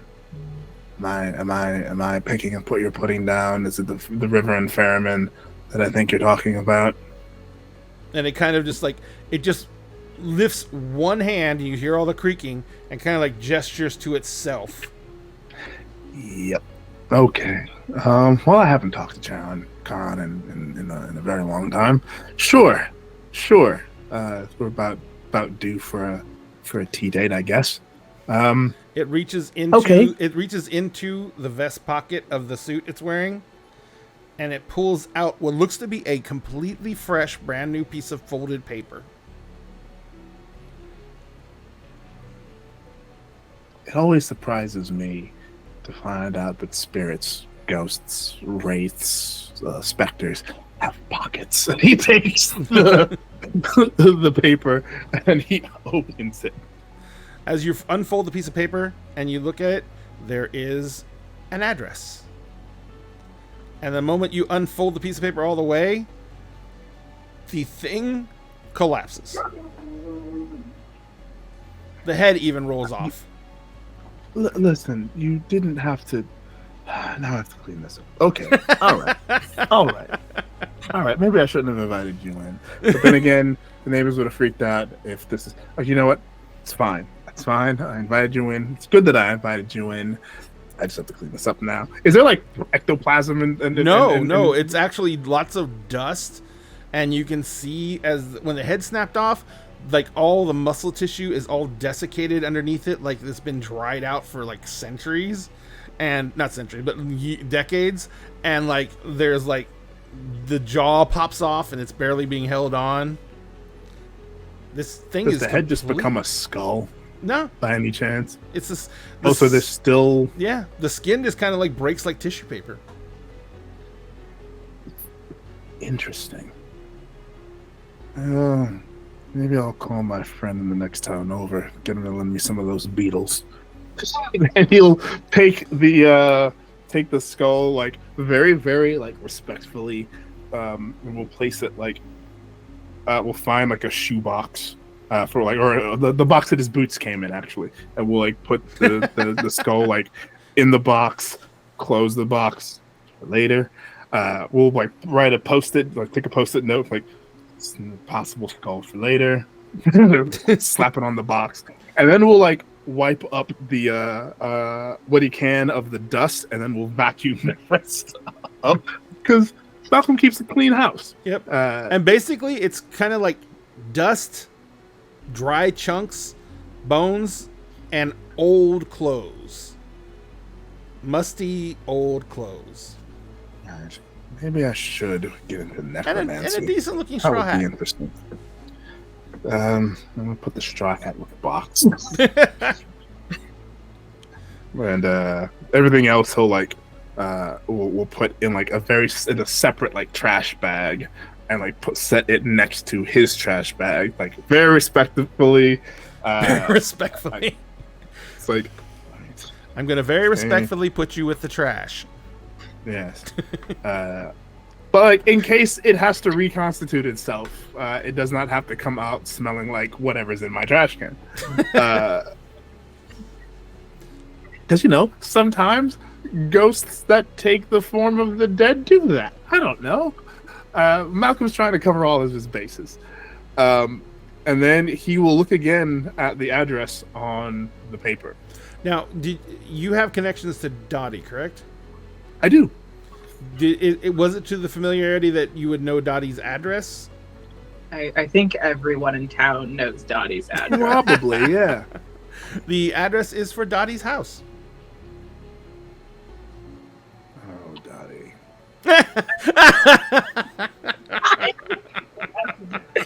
What in the hells have you gotten yourself into? Again. Again. And then he will fold the paper up. He's gonna go grab his phone, put it on speaker, and like speed dial Dottie's number while he gets We're dressed. still on the phone call. Yeah, I know. So We are let's kick up over to you and Dottie on the phone call. You were Are we gonna group call at some point? no, yeah, probably. So Dottie, yeah, you're sitting there on the phone. You're still on the phone with Stitches as they're driving over. Yeah, I'll be there in about 5 minutes. But yeah, midnight margaritas with the really good tequila. Good. I'll let you bring whatever like charcuterie board you want. Oh yeah, I make a mean ass charcuterie board. You do. I think you learned that from your daddy. Do you want me to bring the bat one? Oh, I love the bat one. It's so cute. So right about Alright. now, your other line, you call waiting. Stitches, honey, why is Malcolm calling me? I don't know. Why was the librarian calling you? I don't know. I don't think Lulu's got any more overdue books. I got all those back. I don't know. Maybe he's trying to get a suggestion for a B film. I mean, possibly. All right, here. Let me see if I can just figure this out real quick. I think you taught me how to do that three-way thing on Yeah. your phone. And so Dottie will basically try to three-way Malcolm in. Do you want to do a roll for that? Totally. What do I roll with? Cool. Oh boy. Roll cool to I'm see if you can sorry. remember how to do I'm it. just cracking up at how Bex is just like slowly dying in the corner over here. I love this so much. This entire time, Dottie's like straightening up the house a little bit and is making her way back to the shed to talk to them. I can just imagine Dottie, her house is completely immaculate, coming straight up, and she's like, man, I hate having people over. My house is such a mess. That is exactly right. Remind me what all I'm rolling. You're rolling 2d6, and then you're looking at your character sheet, and you're going to add or subtract whatever is in your cool stat. Okay. And this is mainly because you're trying to do the whole, grab a hold of, try and figure out how to do this on the fly while remembering exactly what happened and, knowing that Malcolm's trying to get a hold of you for some reason and he never calls. I got a 9. 9? That is a success. That is what they call a partial success, which means it takes you several minutes. It's fine. And Malcolm almost goes to voicemail, like the last possible second you finally bring Malcolm into the call. Oh, I think I got it this time. I think Malcolm, can you hear us? Dottie, us. I'm sorry. Did I catch you with company? Hey, Hi, I'm Malcolm. Stitches. Hello. Oh, hey, Stitches. What's Hey. the word? What the hell are you calling for? Did some weird shit happen to you? I mean, weird shit is constantly happening to me, but yes, weird shit, weird shit. I got Did a you visitor. get a creepy clown doll too? No, I got an undead member of a barbershop quartet or quintet. Yeah, Was you never it really Gerald? found out. Never got his name. No, Gerald, whenever he passed, he moved out. He moved to oh gosh, what's that big old city? Gatlinburg, because he wanted to be near Dollywood. I think that was right. I think he still thought he had a shot with Dolly. Yep. So no, it wasn't Gerald. It could be Henry though. It could be Henry. Again, didn't get a name. Got an interesting assignment and an address that happens to be yours, Dottie. Dottie, what the hell did you do? What have you gotten yourself into? I ain't done nothing. You know me. I have not been going to any post-like trysts since that excursion in college. It was one time and never again. It's funny you mentioned that. And an old mutual friend of ours, but I'm using friend very loosely here, is the one contracting me for this particular job. Our good friend who's always behind us. Got it. I think we might need the fucking tequila. I got something stronger than tequila. I think Charlie left me some Everclear and some of Mr. Collins moonshine. Is there any of that apple pie stuff? Because that shit's good. And it'll fuck you up before you realize it. I think he brought me some from Atlanta. Yeah. Malcolm, come over and have some drinks. You're also going to meet Cousin Devenom while you're here. Just come around back. My house is a little bit messy. Just come around back through the little gate. Don't mind it if it cracks or sounds like a screeching cat. I had some new little sensors put in. But the pathway should light up for y'all. Just tail left by the tombstone. Tail left by the tombstone, and you'll avoid the basically activity sensors. So the whole backyard won't light up. But I'll be in the shed with the Venom. I'm gonna go and get those drinks started. I'm thinking maybe we could do like a moonshine sangria. I got some. I'm gonna bring right. some absinthe. We're going to need it. I think I still got that little device I bought off of one of those little Etsy shops that I still need to give you. So you can get that while you're here. Stitches, I got a new little outfit for you that came in. All right, what'd you get? It's a surprise. Okay, right. I'm gonna get off the surprises, phone but now. all right. I'm gonna get to the car and head over. I'll You see hear you your in a gate few. screeching. You hear your gate screeching as she pulls up. Stitches beat you. Stitches, come in the house and help me with the drinks. Yeah, click. So, I take it, Dottie. At this time, you're headed out to or already in the she shed. Dottie's going to knock on the shed as a courtesy to Devenom, who is living here, and just like open the door slightly, peek a head in. Devenom, honey, we got company coming over. They want to meet you. Devenom is actively sitting with the other dolls, pretending not to exist, as they spend a lot of their time. I was also curious, so I measured. This is how tall Devenom is. This is it. How tall is that? How long is that? That's a little over 3 feet. Okay, so Dope. that's also how tall the clown is. Gross. But upon Dottie like opening the door, it takes a second for anything to register, and then it's just the click. Oh, okay, Yes. sure. And we'll like actively get up and kind of like people shouldn't be dusty. And will like start dusting themselves off, make sure they're presentable. Dottie will go and just off of one of the shelves, just hand Devenom a lint roller. It's like, honey, just roll this over your clothes, and it will take all the dust you think you got on you. Also, you can just be like yourself. These two are also weirdos, but they're real nice. I think they're the nicest people in town. Okay. Myself. You don't have to pretend to be, like a little boy who's obsessed with a horror movie, so it's fine. I was supposed to be pretending. No, that's why I picked that one for you as your little storytelling.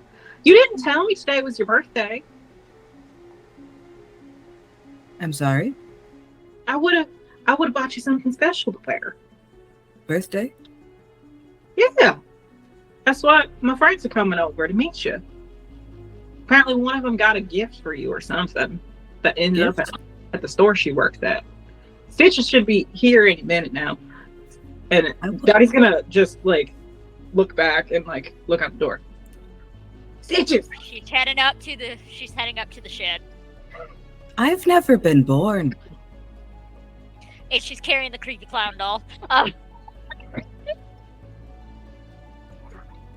What? I'm coming up. Hold on. Stitches, so damn slow. I'm sorry. My boots are meant for walking, and I'm gonna be classy when I walk up in these damn boots. You can't use that excuse because you're the reason we lost the three-legged race back at the autumn festival. I didn't want to participate in the first place. Listen, we were like 9. It's normal for 9-year-olds to do a three-legged race together when you're cousins. But no, this Also, is it was super fucking sunny that day too. Stitches. We're gonna have to. It's fine. Come meet the Venom. So, Daddy's creepy clown doll in. Set it down. Open the door. When you bring the clown doll into the she shed and set it down. Yep. Okay. You set it down. The moment its feet touch the ground, the clown doll goes down on one knee. Its right hand comes in and it puts it upon its chest. Its left hand is extended out towards the Venom, and I'm gonna punt it. You punt it. It moved. Describe to me the scene as Stitches punts the doll. Okay, so you know, like those really like big platform demonas, it just literally comes kicking out, and the poor doll goes like flying across the sea shed. Make me a tough roll. Okay. It just freaked her out. It moved. Yep. It fucking moved. No, I got it. Yep. Hey, what about a 10? Oh yeah. So your foot flies out just of its own accord. You let out a little yell as the doll starts moving. The doll flips. Yeah, holy shit! Yeah, the doll flips to the air and slams like into where all the other dolls are stacked. And as it does so, the doll kind of rolls down onto the floor. It gets itself back up and instantly turns to face wherever the Venom is in the room, and goes back down on one knee. Puts its left hand on its chest. Puts its left hand on its chest. Reaches out its right hand, and the mouth opens. There's like the straight hinges. The mouth opens by itself, and out of it, it begins singing something in Italian. Would any of your characters have any association with opera? No. Okay, so But I'm not there yet. yeah, I know. Dottie will take out her phone and start recording this. The second, I will say the second, that Stitches gets in and punts the doll as it moves, the Venom goes entirely still. It's back. It's back to like fucking Toy Storying it. Like nope. Timmy. Like, there's a bit of a teeter. It's like somebody yelled, "Andy's coming." Yeah, Andy's coming. So you're fine. You're not a creepy clown doll. It was a creepy clown doll. the creepy clown doll. All the Venom knows is that Stitch does not like dolls. All right, so Why the fuck is it singing? Excuse me. What the hell? it's Hold not. on. The odd thing is, it's not super loud, and it sounds like a record player being played on like an old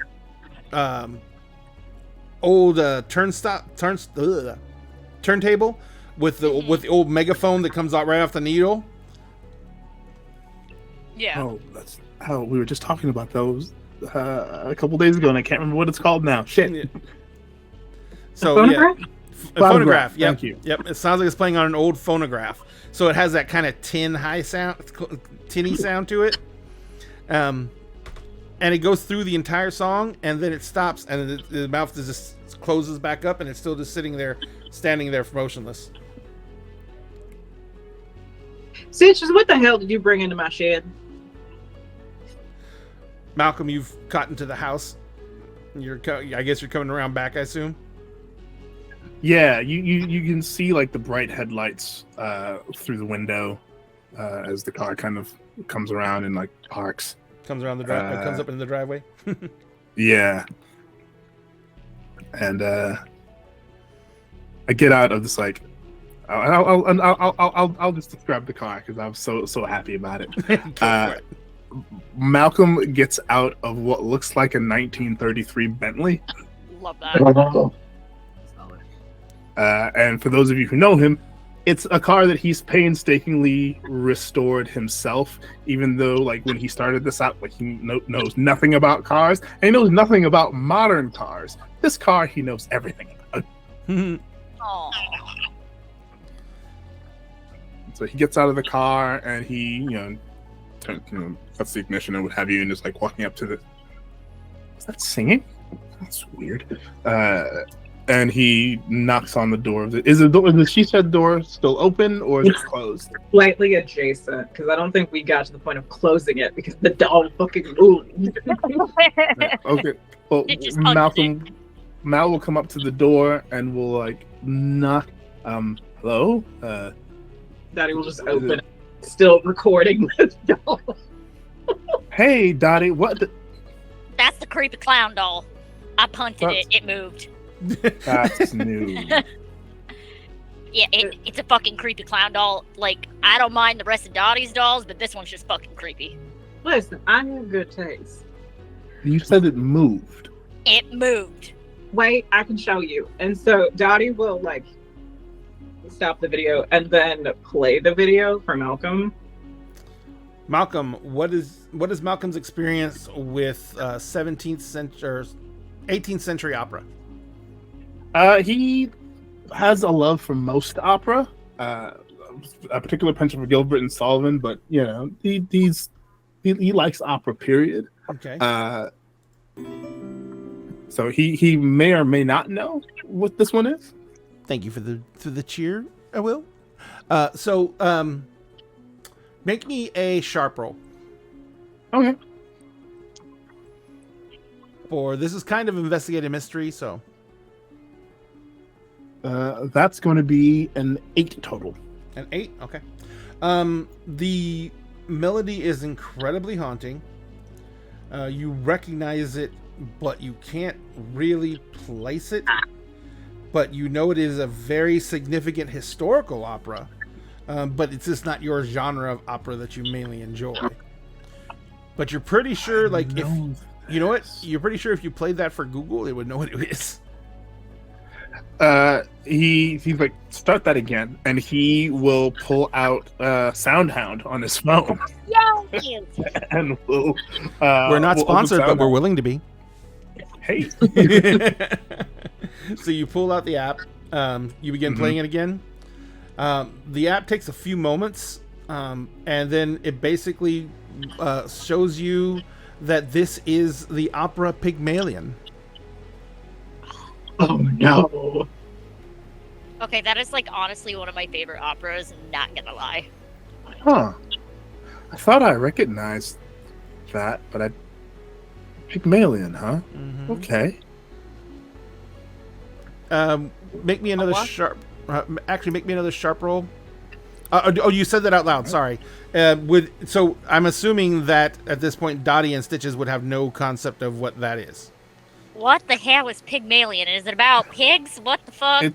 No, It's- it's one of those old like stories that gets remade all the time. I think I watched a movie. I think I probably rented it from the library a couple. Is it like Romeo and Juliet, like with Leonardo DiCaprio? Oh, I wish. Venom, I'm gonna have to teach you. Venom, do you know what Pygmalion is? Or the Pigman, or the Mailman, or Which whatever. one's the Venom? Venom Which from one's the Picket? Venom? It's what? The Venom you said? The Venom, honey, you can move. Introduce yourself. Okay, hold on. I think they might be scared because I did punch somebody just a second ago. There's gonna be a moment, and then with can't move their mouth, so you guys just hear. Just don't kick me. Alright, I pinky swear that I will not kick you. I know that You voice. can't pinky swear unless I give you my pinky, which Oh, so requires just hold- movement. That's fine. I'll just hold my pinky out. There you go. Daddy's gonna check Stitch's other hand to make sure those fingers are crossed. No, she's holding her other hand up. It'll be like another second, and then the hand will come out, and we'll take. Alright. Nice to meet you. Malcolm will clock the hand, and we'll trace it back to the doll, Mm-hmm. and we'll. You. What? You know, Just waving at you. Hi. Hello. I haven't seen you since. I don't know how to count days. What are you doing here, of all places? Where else would I be? Oh, my internet is being stupid. Hang on. Okay. I'm catching like every other sound. You froze for us too, so Okay. you seem to be okay. Okay,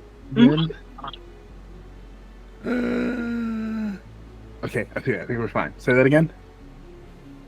Where else would I be? I mean, the last time I saw you, there was stuff that you were dealing with that helped you with the stuff that we can't talk about. Why would that mean I'd be We're already able to talk about that. Is there a place I should be? Is this not it? I don't know. I'm just surprised to see you here. Well, hello again. Hello again. I'm glad to see that you're well. Do you All right. actually produce any warmth? Oh, fuck no. No. It's a cold porcelain hand. all right. Now back to the creepy clown thing that says "Happy Birthday" to Venom on it. You have a birthday? Oh, by the way, Stitches looks just like her mama. So Davina like turns between Mal and Stitches and Dottie and the doll and the Dottie and the Stitches and then Mal and then the doll and takes a second. Okay. Would Venom know anything about the opera? So there is a name that they would recognize. There is. They wouldn't know the opera itself. They would know the name within the opera. Got it. So, and because I don't think the Venom woke up being able to speak many other languages than the one she speaks. Actually, because you're a divine, So I don't think you have a problem with communication. especially because of what Divinum's job is, communication is not an issue. Gotcha. So you basically you understand the words that he's singing, so you hear the reference name.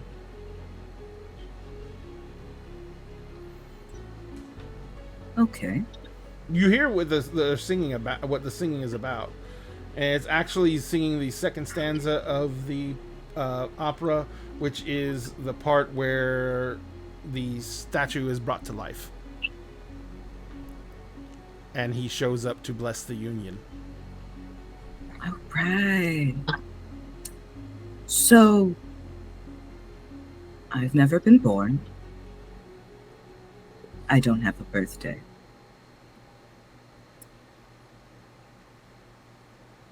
What? Well. Okay, I know why you're here now. Like pointing a little jointed finger towards Stitches. You confound me yet again. Why are you here? What?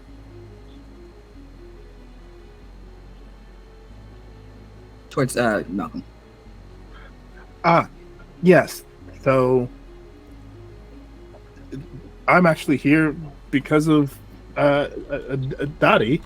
and I have a mutual, I guess acquaintance would be more. Actually, you might know this acquaintance, maybe, possibly. The one who walks, he who walks behind, has a job for me, and if I complete this job, all accounts between us will be, I guess, settled. Is this the name of a devil or demon? Archdemon? It's definitely a something. It's Ray, a I am prime- asking you. Oh, Do I need to roll for it? Sure. Let's do. Oh, where's your sheet? Accidentally closed your sheet. Give me 1 second. This will probably be a sharp. It's more than likely going to be a sharp. Investigative mystery. Okay. I got a -1 to it. I'm also trying to see if you have anything else that might lend to it. Nope. That would be a 9. A 9. All right. From what you know from your mother's side, your mother's side is the, yeah. What you know from your mother's side, there are all kinds of things that some people qualify as demons that don't actually fit the category, and there is one of them is, or one set of them is creatures that either make bargains or take or find ways to manipulate humans into owing them. And they usually do this by presenting themselves as mysterious but somewhat benevolent figures in the beginning, and then they reveal their true nature later.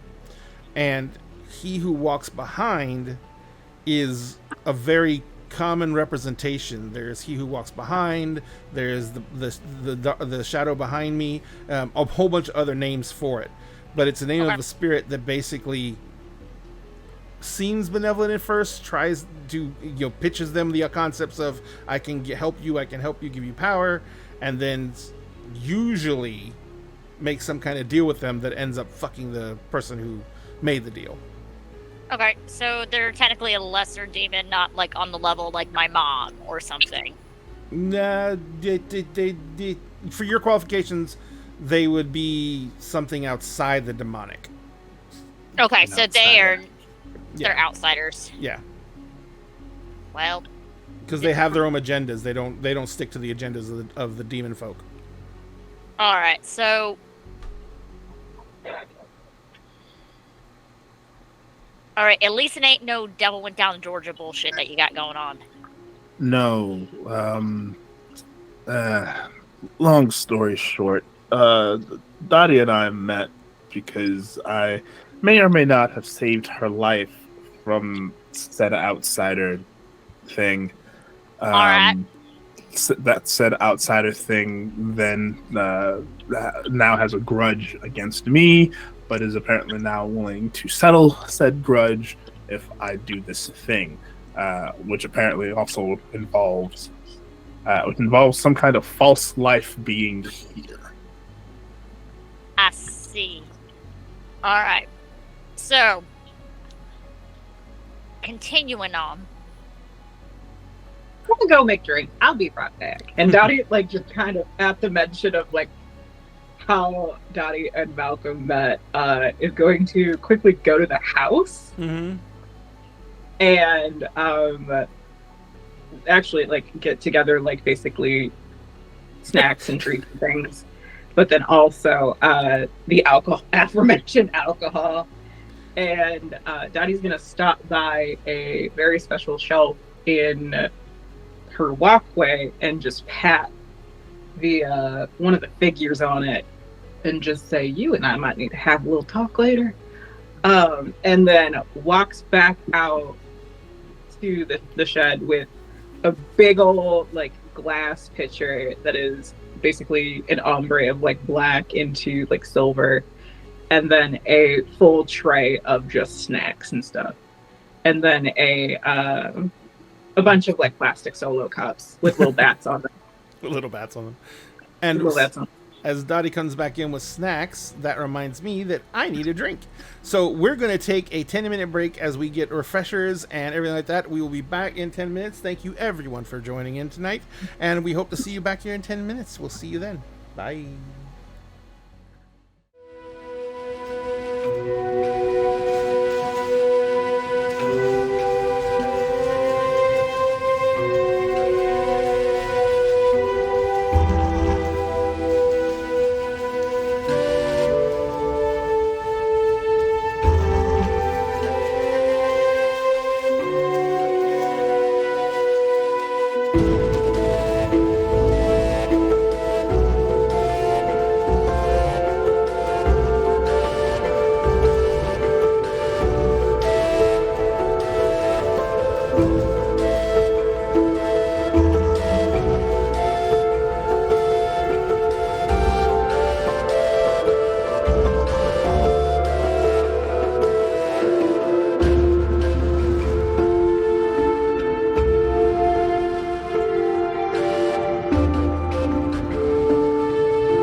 And we are back, ladies and gentlemen. Thank you so much for giving us that brief amount of time so we could go refresh drinks and pick up snacks.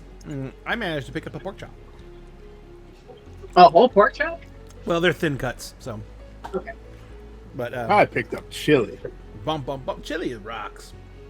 Mm-hmm. Wait. Is there beans in your chili? Always. Good man. Correct. Good man. Correct. Can't have chili without beans. Right. That's.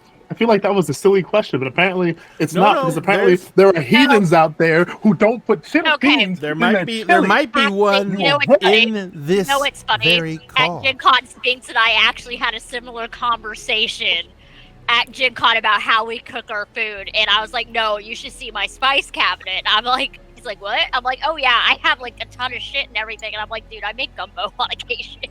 Okay. No, if Spinks ever comes down here, he's already said that he's having dinner at my house. Fuck yeah. Mhm. So, Yeah. you are coming back, Dottie. You're coming back with the tray of drinks. And And what? Oh, and snacks. Yeah. There's a couple like actual glasses on the tray because Malcolm mentioned absinthe, and Dottie is not a heathen who is going to make Malcolm drink absinthe out of a red Solo cup. a red Solo cup. Malcolm appreciates this. Oh, really? Did you bring him sugar cubes and a spoon? Yeah. Yes. I love you. I love you. I love you. Yeah, and there's even like a little chilled decanter. Like Dottie's full like waitress mode. Like Dottie's a fucking housewife. But what will be wild is if you actually had a full absinthe set up in your. Just wait. I did say I was present for welcome.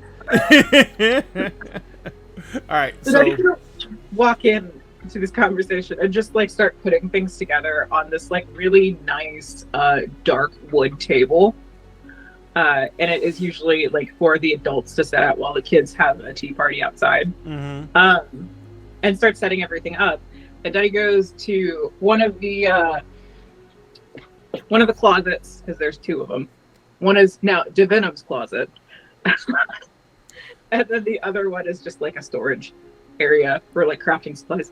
And pulls out a garment bag and a big old box. Hands the garment bag to Stitches. And then starts setting up things in the box. And it's a full absinthe rig. And starts basically setting it up so then like Malcolm can do his thing with chilled water, and then like setting up like the nice glasses around it, and then like Malcolm would does the whole- immediately get to work. Yep. Then does the whole like good Southern housewife thing of putting the glasses out and with the big old decanter of what is basically apple pie moonshine. apple pie sangria. moonshine. With like a bunch of snacks, and there's even a couple like random Capri Suns, and Dottie sets a place at the table that has like a smaller cup and a plate and like plastic cutlery, and it's basically like doll food, because I think by now Dottie's realized Divinum probably shouldn't consume normal substances because it doesn't have anywhere to go. I don't think the Venom doesn't have a mouth. Divinum Exactly. can't consume things unless Exactly. they start pulling it through like the eye grooves. Ooh, no. That would be weird. I'm just saying I can get it into the body. And it will save having to clean off like Divinum's face of substances later. So, but Divinum can still be part of the party. All right, we can sit at the table now and have a discussion like real civilized folk. All right. What is the clown doll doing while all of this is happening? Kneeling right where it was. Malcolm would like to open his third eye again and take a look at this fucking doll. Okay. Go ahead and make me the roll. Divinum does. Ooh. That is going to be a 13. That is a massive success, which means you may dictate the course of the actual scene. So you're looking at the clown. Basically, you can ask me the normal things, which is the questions you get to ask. Yeah, I do believe you get to ask 3 questions. And Yeah. you can be assured that the answers are going to be very straightforward. Groovy. So my first question is, what sort of creature is this? This is an animated... this is an animated doll. It's a possessed doll. Okay. Second question. What can it do? It can move. It can articulate a preset message. And it can defend itself if required.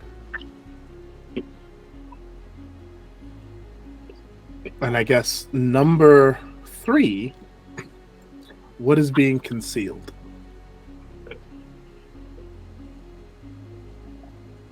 If anything. So,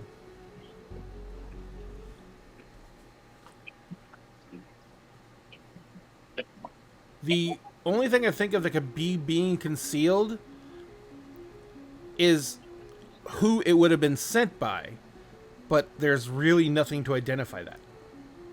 Interesting. Because it's a very straightforward device. It's meant to deliver this message. Sure.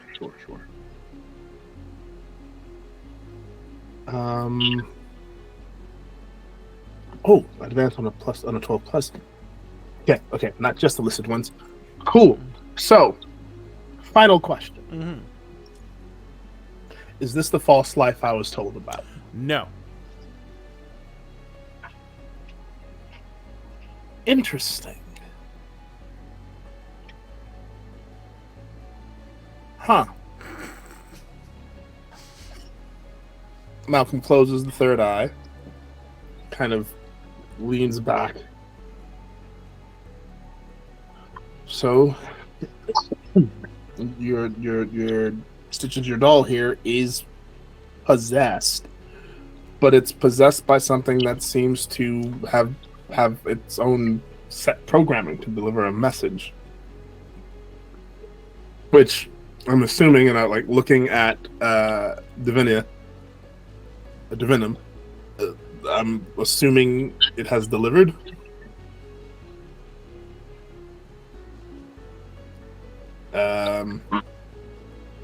It can't do much other than what it's done, which is, articulate and deliver said message. But it also seems to be programmed to defend itself should it be attacked, presumably. It is also not the thing I'm looking for. What are you looking for? Wait, it can defend itself? Obviously, it didn't do a damn good job when I punted it across the room earlier. You're pretty Choices sure were that made. it would need to see something as a threat first. I am a goddamn threat. This is the threat. If you are not a threat within that particular moment to its health or structural integrity, it probably Full-blown kicked it. Well, maybe it's not. yeah. Maybe it's not its physical integrity. Maybe it's a hindrance to the deliverance of the message that it defends against. Possibly. It's still a See- creepy ass clown doll. He who walks behind wanted me to deliver what it called a false life to Charon. Who? Charon, the ferryman at the River Styx. Oh, The Got it. casino? is he hot? I would consider Charon attractive, sure. Alright. Is he one of those table boys in like Atlantic City? Or is this not? No, Oh, no, so it's not a he riverboat is situation. a like the river Styx, the river of the underworld, leading to the realm of the dead. That kind of ferry. What in the Hercules are you talking about? You're on the right path. See, you're in the proper, like, very much that pantheon. Yes. So Hades' underworld. There is a river between the realm of the living and the realm of the dead, which is the river Styx, which is ferried. The souls of the dead are ferried there by Charon. The There's ferry. one other thing that is located in the underworld. Tartarus, the home of monsters. It's also Tartarus, the home of monsters. And a very big, fluffy, three-headed dog Name I Spot. wanna touch the puppy. named Spot. I want to touch the puppy. You probably Spots. You would have to talk to Spots owners about that. That is the whole I'll thing. just bring him. I'll bring him treats. Divinium's leaving. Divinum's leaving. No, straight up. Like, Divinum, he's where just- are you going? walking his ass out the door. Where are you going? Where are you going? Where, hey! Malcolm, Like, Malcolm, You said I was Malcolm's gonna follow. let him go on his little walk. Let him go on his little walk. He's been sitting in here for a while playing still. Seems very agitated. All right. Now, if this is a horror movie, Venom will be the first one dead. Divinum, where are you Walking going? faster. Say that. Divinum, where I mean, are you headed? he's going out walking all by him damn self. At least we know Skitch is gonna live. She ain't gotten laid and Where Divinum's headed. Divinum, as per usual, is Excuse wandering me, the madam. streets now. Excuse me, madam. what? We do not talk about my sex life in front of guests. There ain't nothing to talk about, honey. Malcolm like stands by the door, takes a long, suffering breath, looks back at the both of you, and goes, Oh no, you see her Everyone- eyes are starting to get that glowy gold color when she gets super pissed. like, everybody knows that the first one to die is the black character in the movies, and he walks out behind the Venom. Oh, honey. Oh no! No! And then as he walks out and like down towards his car, or down like in the path following behind the Venom, you hear him shout, "But just let those fuckers try. I got something for their asses." He just keeps going. I just want That the was, Dottie, that was fucking rude. I just want the clown doll to just turn its head real slowly and go. They got Samuel L. Jackson. What hope do you have? Samuel Jackson could shoot lightning from his fucking fingers, could he? Anyway, All right. so you're following Divinum. Mm-hmm. Right? Divinum, you're just like wandering down the street. Essentially, like, it.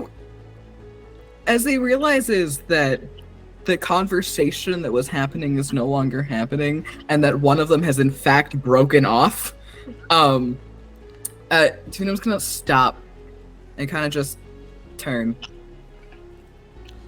It's very creepy. Naturally. Of course it's you. Malcolm just talked to a dead guy, so how creepy should it be? Are you all right? Yes. That was very abrupt, you getting up and walking away, to lead me to believe that maybe you are not okay. Most things I do could probably be described as abrupt. Sure. Yep. Mm-hmm. Uh-huh. Yeah. Um, is this that whole thing, like he gestures back towards the she said, is that whole thing to do with your folk?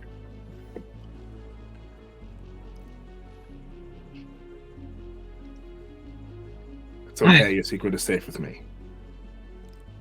Well, it better be.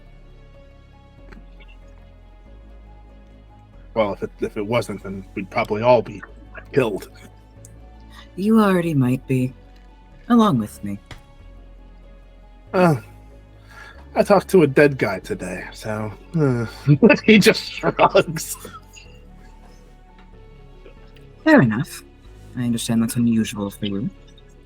Considering I'm not a necromancer, yeah. Although it does it does seem rather what's the word?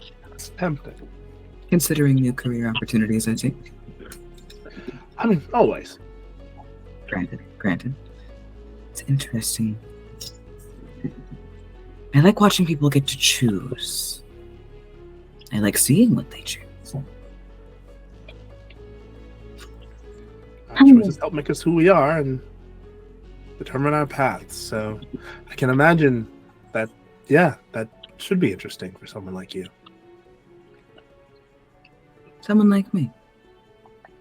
I mean, you don't get to choose what you are. You didn't get to choose being in the shape you're in right now. True enough. Though it is a change. Unique. A little limited. Just My offer does still stand. If you want me to look into that, I can. It would be better if you didn't. Okay. For them. Okay. Well, okay. I'm not used to having to communicate at all, let alone through words. Please give me a moment to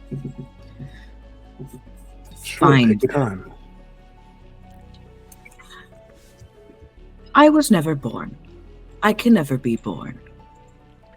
It is not how things are done. I exist. I have always existed. I always will exist. In some form or another. Though, I should have died. So you can die. In a sense, I still always have been, am, and will be. But yes. Is this kind of like a Neil Gaiman Sandman thing where you die, but you come back, but you're different? Not quite. I can die. It's a matter of when. This is the first time I have ever existed in a linear timeline. Oh. So when you say that you have been, are, and will always be, you mean all at once? Yes. And with every person we pass, I know what has been, will be, could be, and is. Most of them I have written. Though, there are some I have not. As I have not been around to do my job in quite some time, though whether that job is done or has been neglected in the past, present, or future, I do not know. For you, clearly the job might have been in the past that I missed. What do you mean, for me?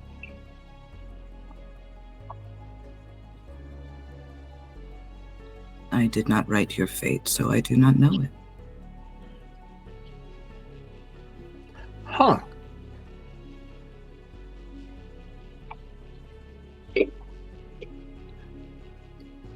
I assume that's very strange. You are the first, yes. But it was bound to happen. Glad to be the first, then? You are certainly interesting. I've never been surprised before.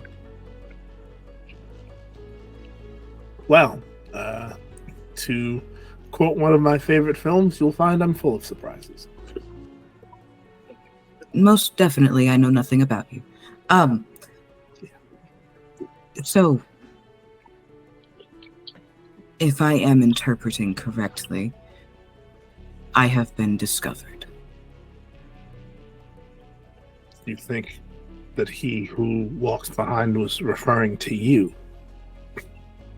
That alone, perhaps not. I do not believe I am the only animated doll thing that has walked the earth or is walking the earth. But in conjunction with my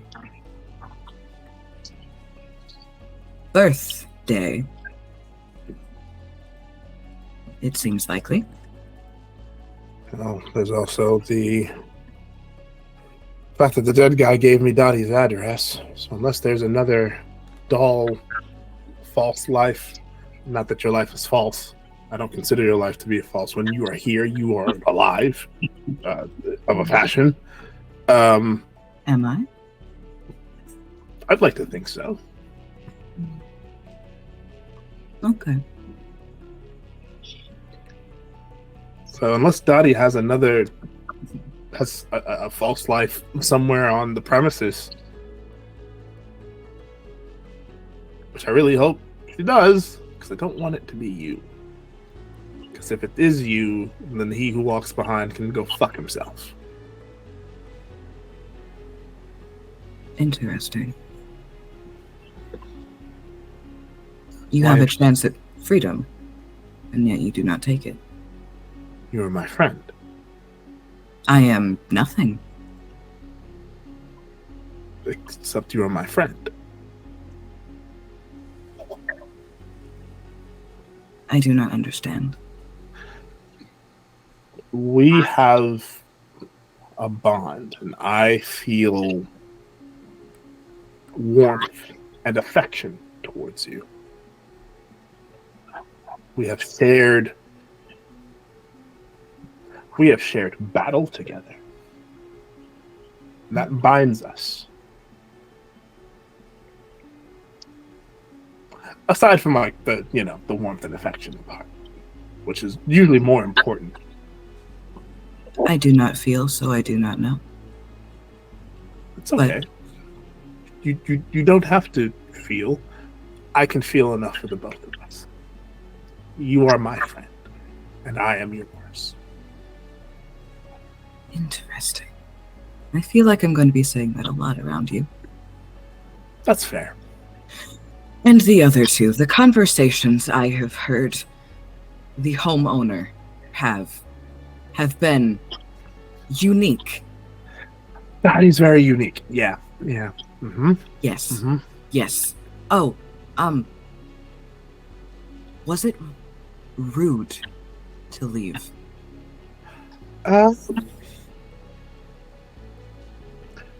It's not typically polite, so I would say yes. Although, given the circumstances, it could be seen as you having an emotional response, which by there you had reason to act in the way that you did.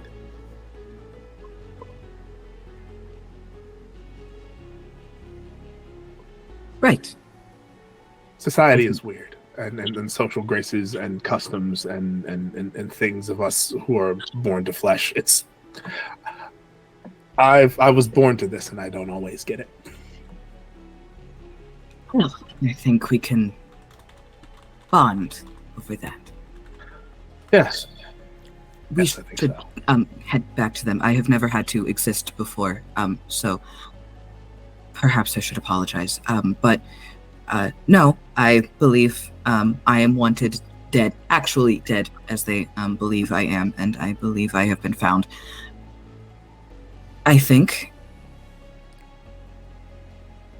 Well, as I said before, he who walks, if it is you that he who walks behind is after, he can go fuck himself, because I'm not turning you over. Right as you say that, out of the darkness from between two buildings, something comes flying out. It embeds itself in the blacktop between the two of you. It is a javelin, and it has instead of a metal or like a bone spear tip, the spear tip looks like it's made of jade. And it did stab into the blacktop. And you see that there is a you actually recognize this from before times, Divinum. This is a very significant device. It is used on hunts, but it is only used on hunts to chase down spirits.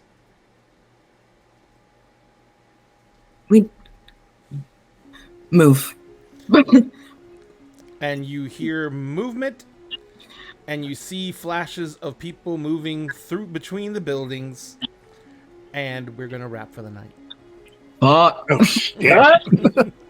What in tarnation? So, ladies and gentlemen, thank you for having joined us tonight for Dinner and a Game. We really appreciate it.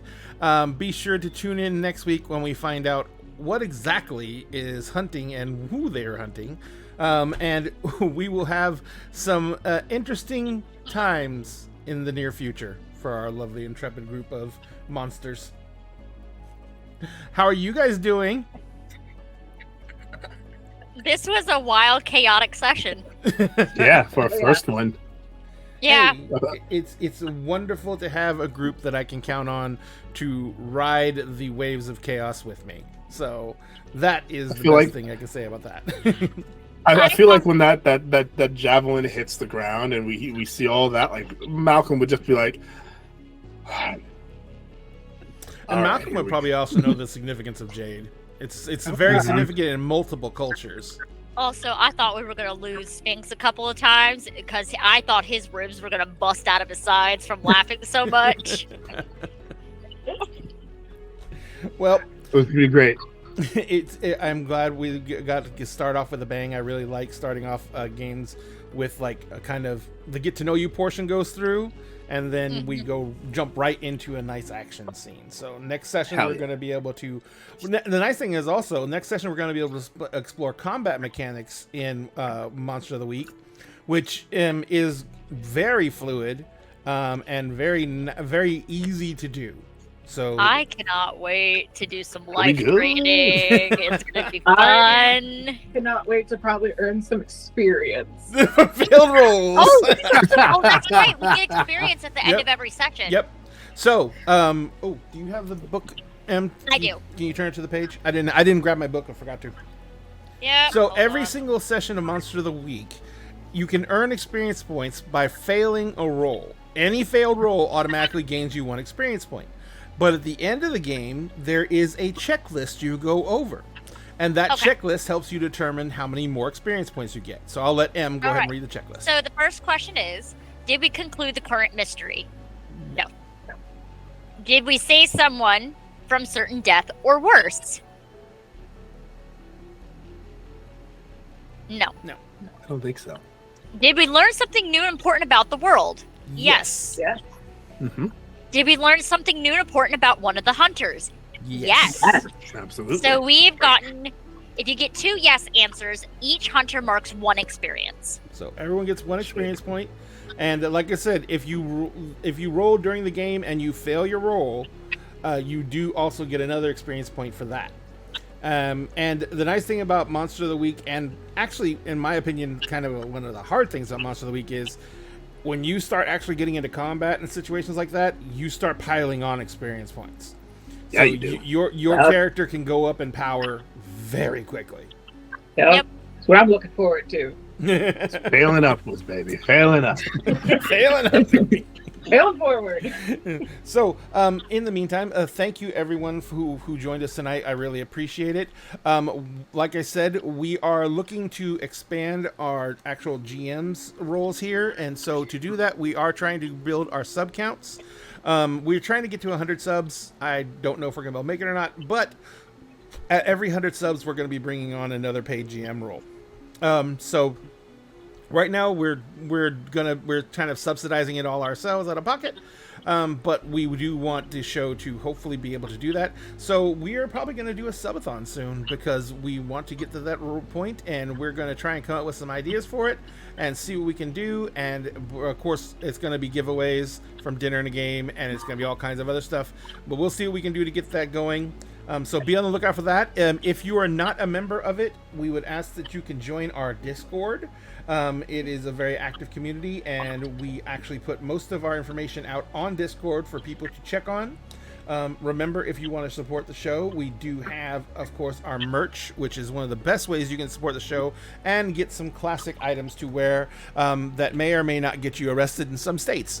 And if you want to support us by getting some amazing coffees and teas, you can go to Many Worlds Taverns using this link that's in chat right now, and you can use the discount code that's in chat to get 10% off your order at that link. And if you use that link, we'll get 10% of the purchase price. Thank you so much for supporting Dinner and a Game, and we hope you enjoy your coffee or tea. Also, if you guys want to support these amazing creators, you can find them in their safe spaces on the interwebs. Let's go ahead and start in the opposite corner and go counterclockwise. Diamond, where can people find you on the massive interwebs? Hi there, my name is Madness Diamond, but you can call me Diamond since we're friends now.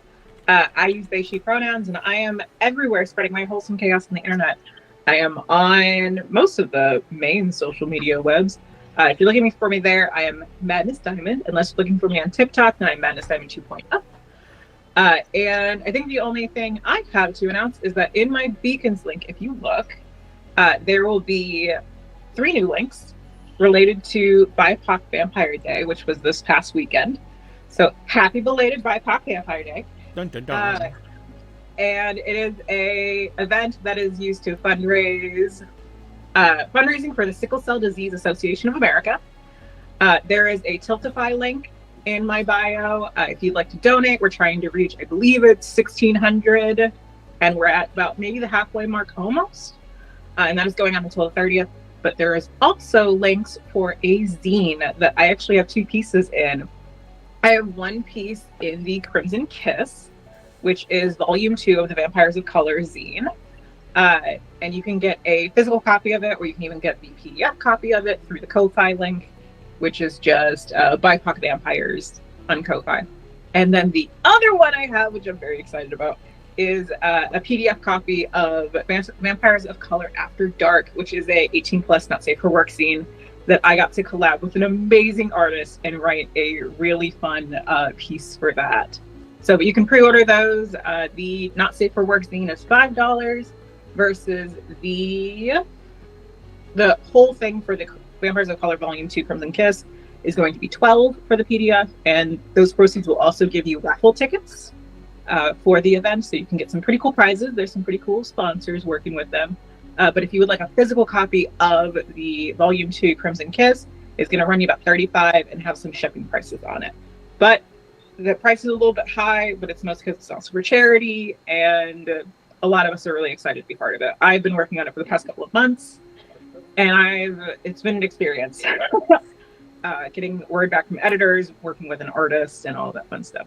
So, but in the normal Crimson Kiss, I have a prose poetry perspective that I wrote and adapted from my Twin Cities character Kit, the gang girl, about her relationship with her beast.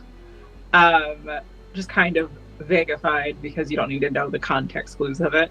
And then for my After Dark one, it is a very sapphic vampire spiel about sharing a meal together and the intimacy of that. So if you would like to see a little bit more about that project, I have links in my Beacons page. They're going to be up top right after my little blurb.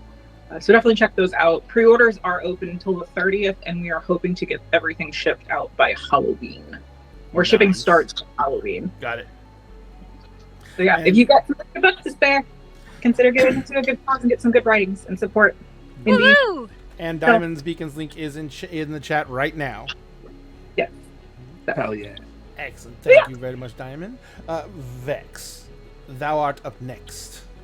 Hello, I am Vex Somniari, literally everywhere. You can find me on TikTok, Twitter, Facebook. Find me on Facebook if you want, I guess.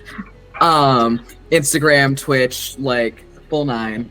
My pronouns are they, he. You can obviously find me here on Tuesdays for a little bit. But you can also find me on Saturdays playing in my Vampire the Masquerade game, where I get to play a poor little vampire who is really optimistic. Has been a vampire for 2 years, has a humanity of 8, and is really aware and perceptive. Bless this poor baby. It's a problem. We love them.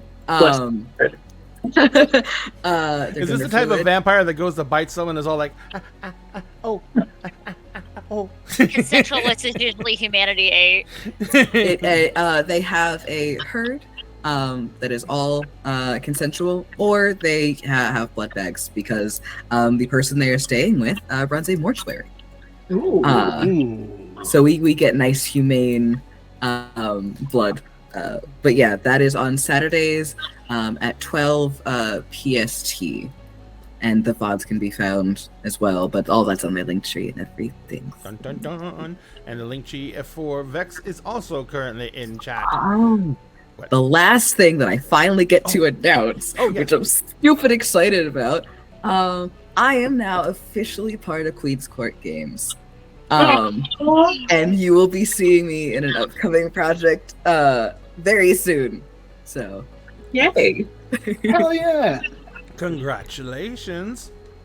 Thank you. And as we continue around the bend, we will now go to Starshard Stories. Hello, I am Starshard Stories, or Starshard Story, on most corners of the internet because most social media platforms cannot decide if my name is too long or not. Usually on Mondays, you can find me this season on Beggar Street as the storyteller for Twin Cities by Night, which I am basing it in the 1970s. So basically, the Bruja and the Gang Roll are still part of the Camarilla. It has Radio Free Will, Shortbeard the Bard, and Dice and Autism as all players. Poor Dice. Dice has had a rough go this entire fucking season. He keeps making strong narrative choices. The sweet himbo being keeps making some strong choices. Coming up soon, I'm deciding that I'm going to run a short stint of a game called Aegon on my channel on Twitch on the Starfield on Monday nights. I'm still getting a cast together for that. On Tuesdays, you can find me here. On Saturday mornings, we are on hiatus right now because one of our players is also on hiatus for Tuesdays. So I may be running Apocalypse Keys on Saturday mornings, coming soon on the Starfield. You can also find me on Dicey Tables Podcast, on Spotify. I think we're also on Audible. Fun fact. We're doing a 5e campaign right now. Next season is either going to be Vampire or Werewolf. I will be the storyteller for that.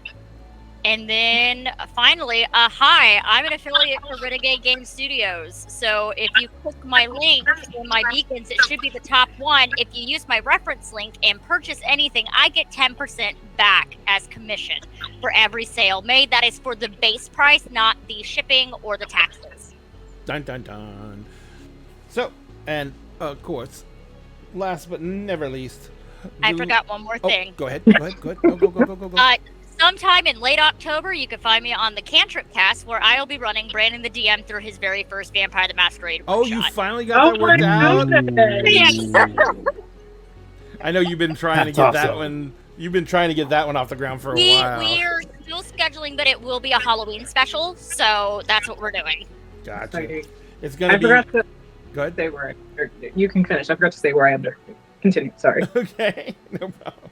And finally, we have the Lord and Mighty One himself, Sphinx Akasha. Me?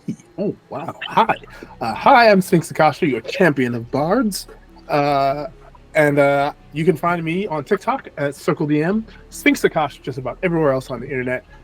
Tuesdays and Wednesdays, you can find me right here with Dinner in a Game, playing currently our lovely Monster of the Week game.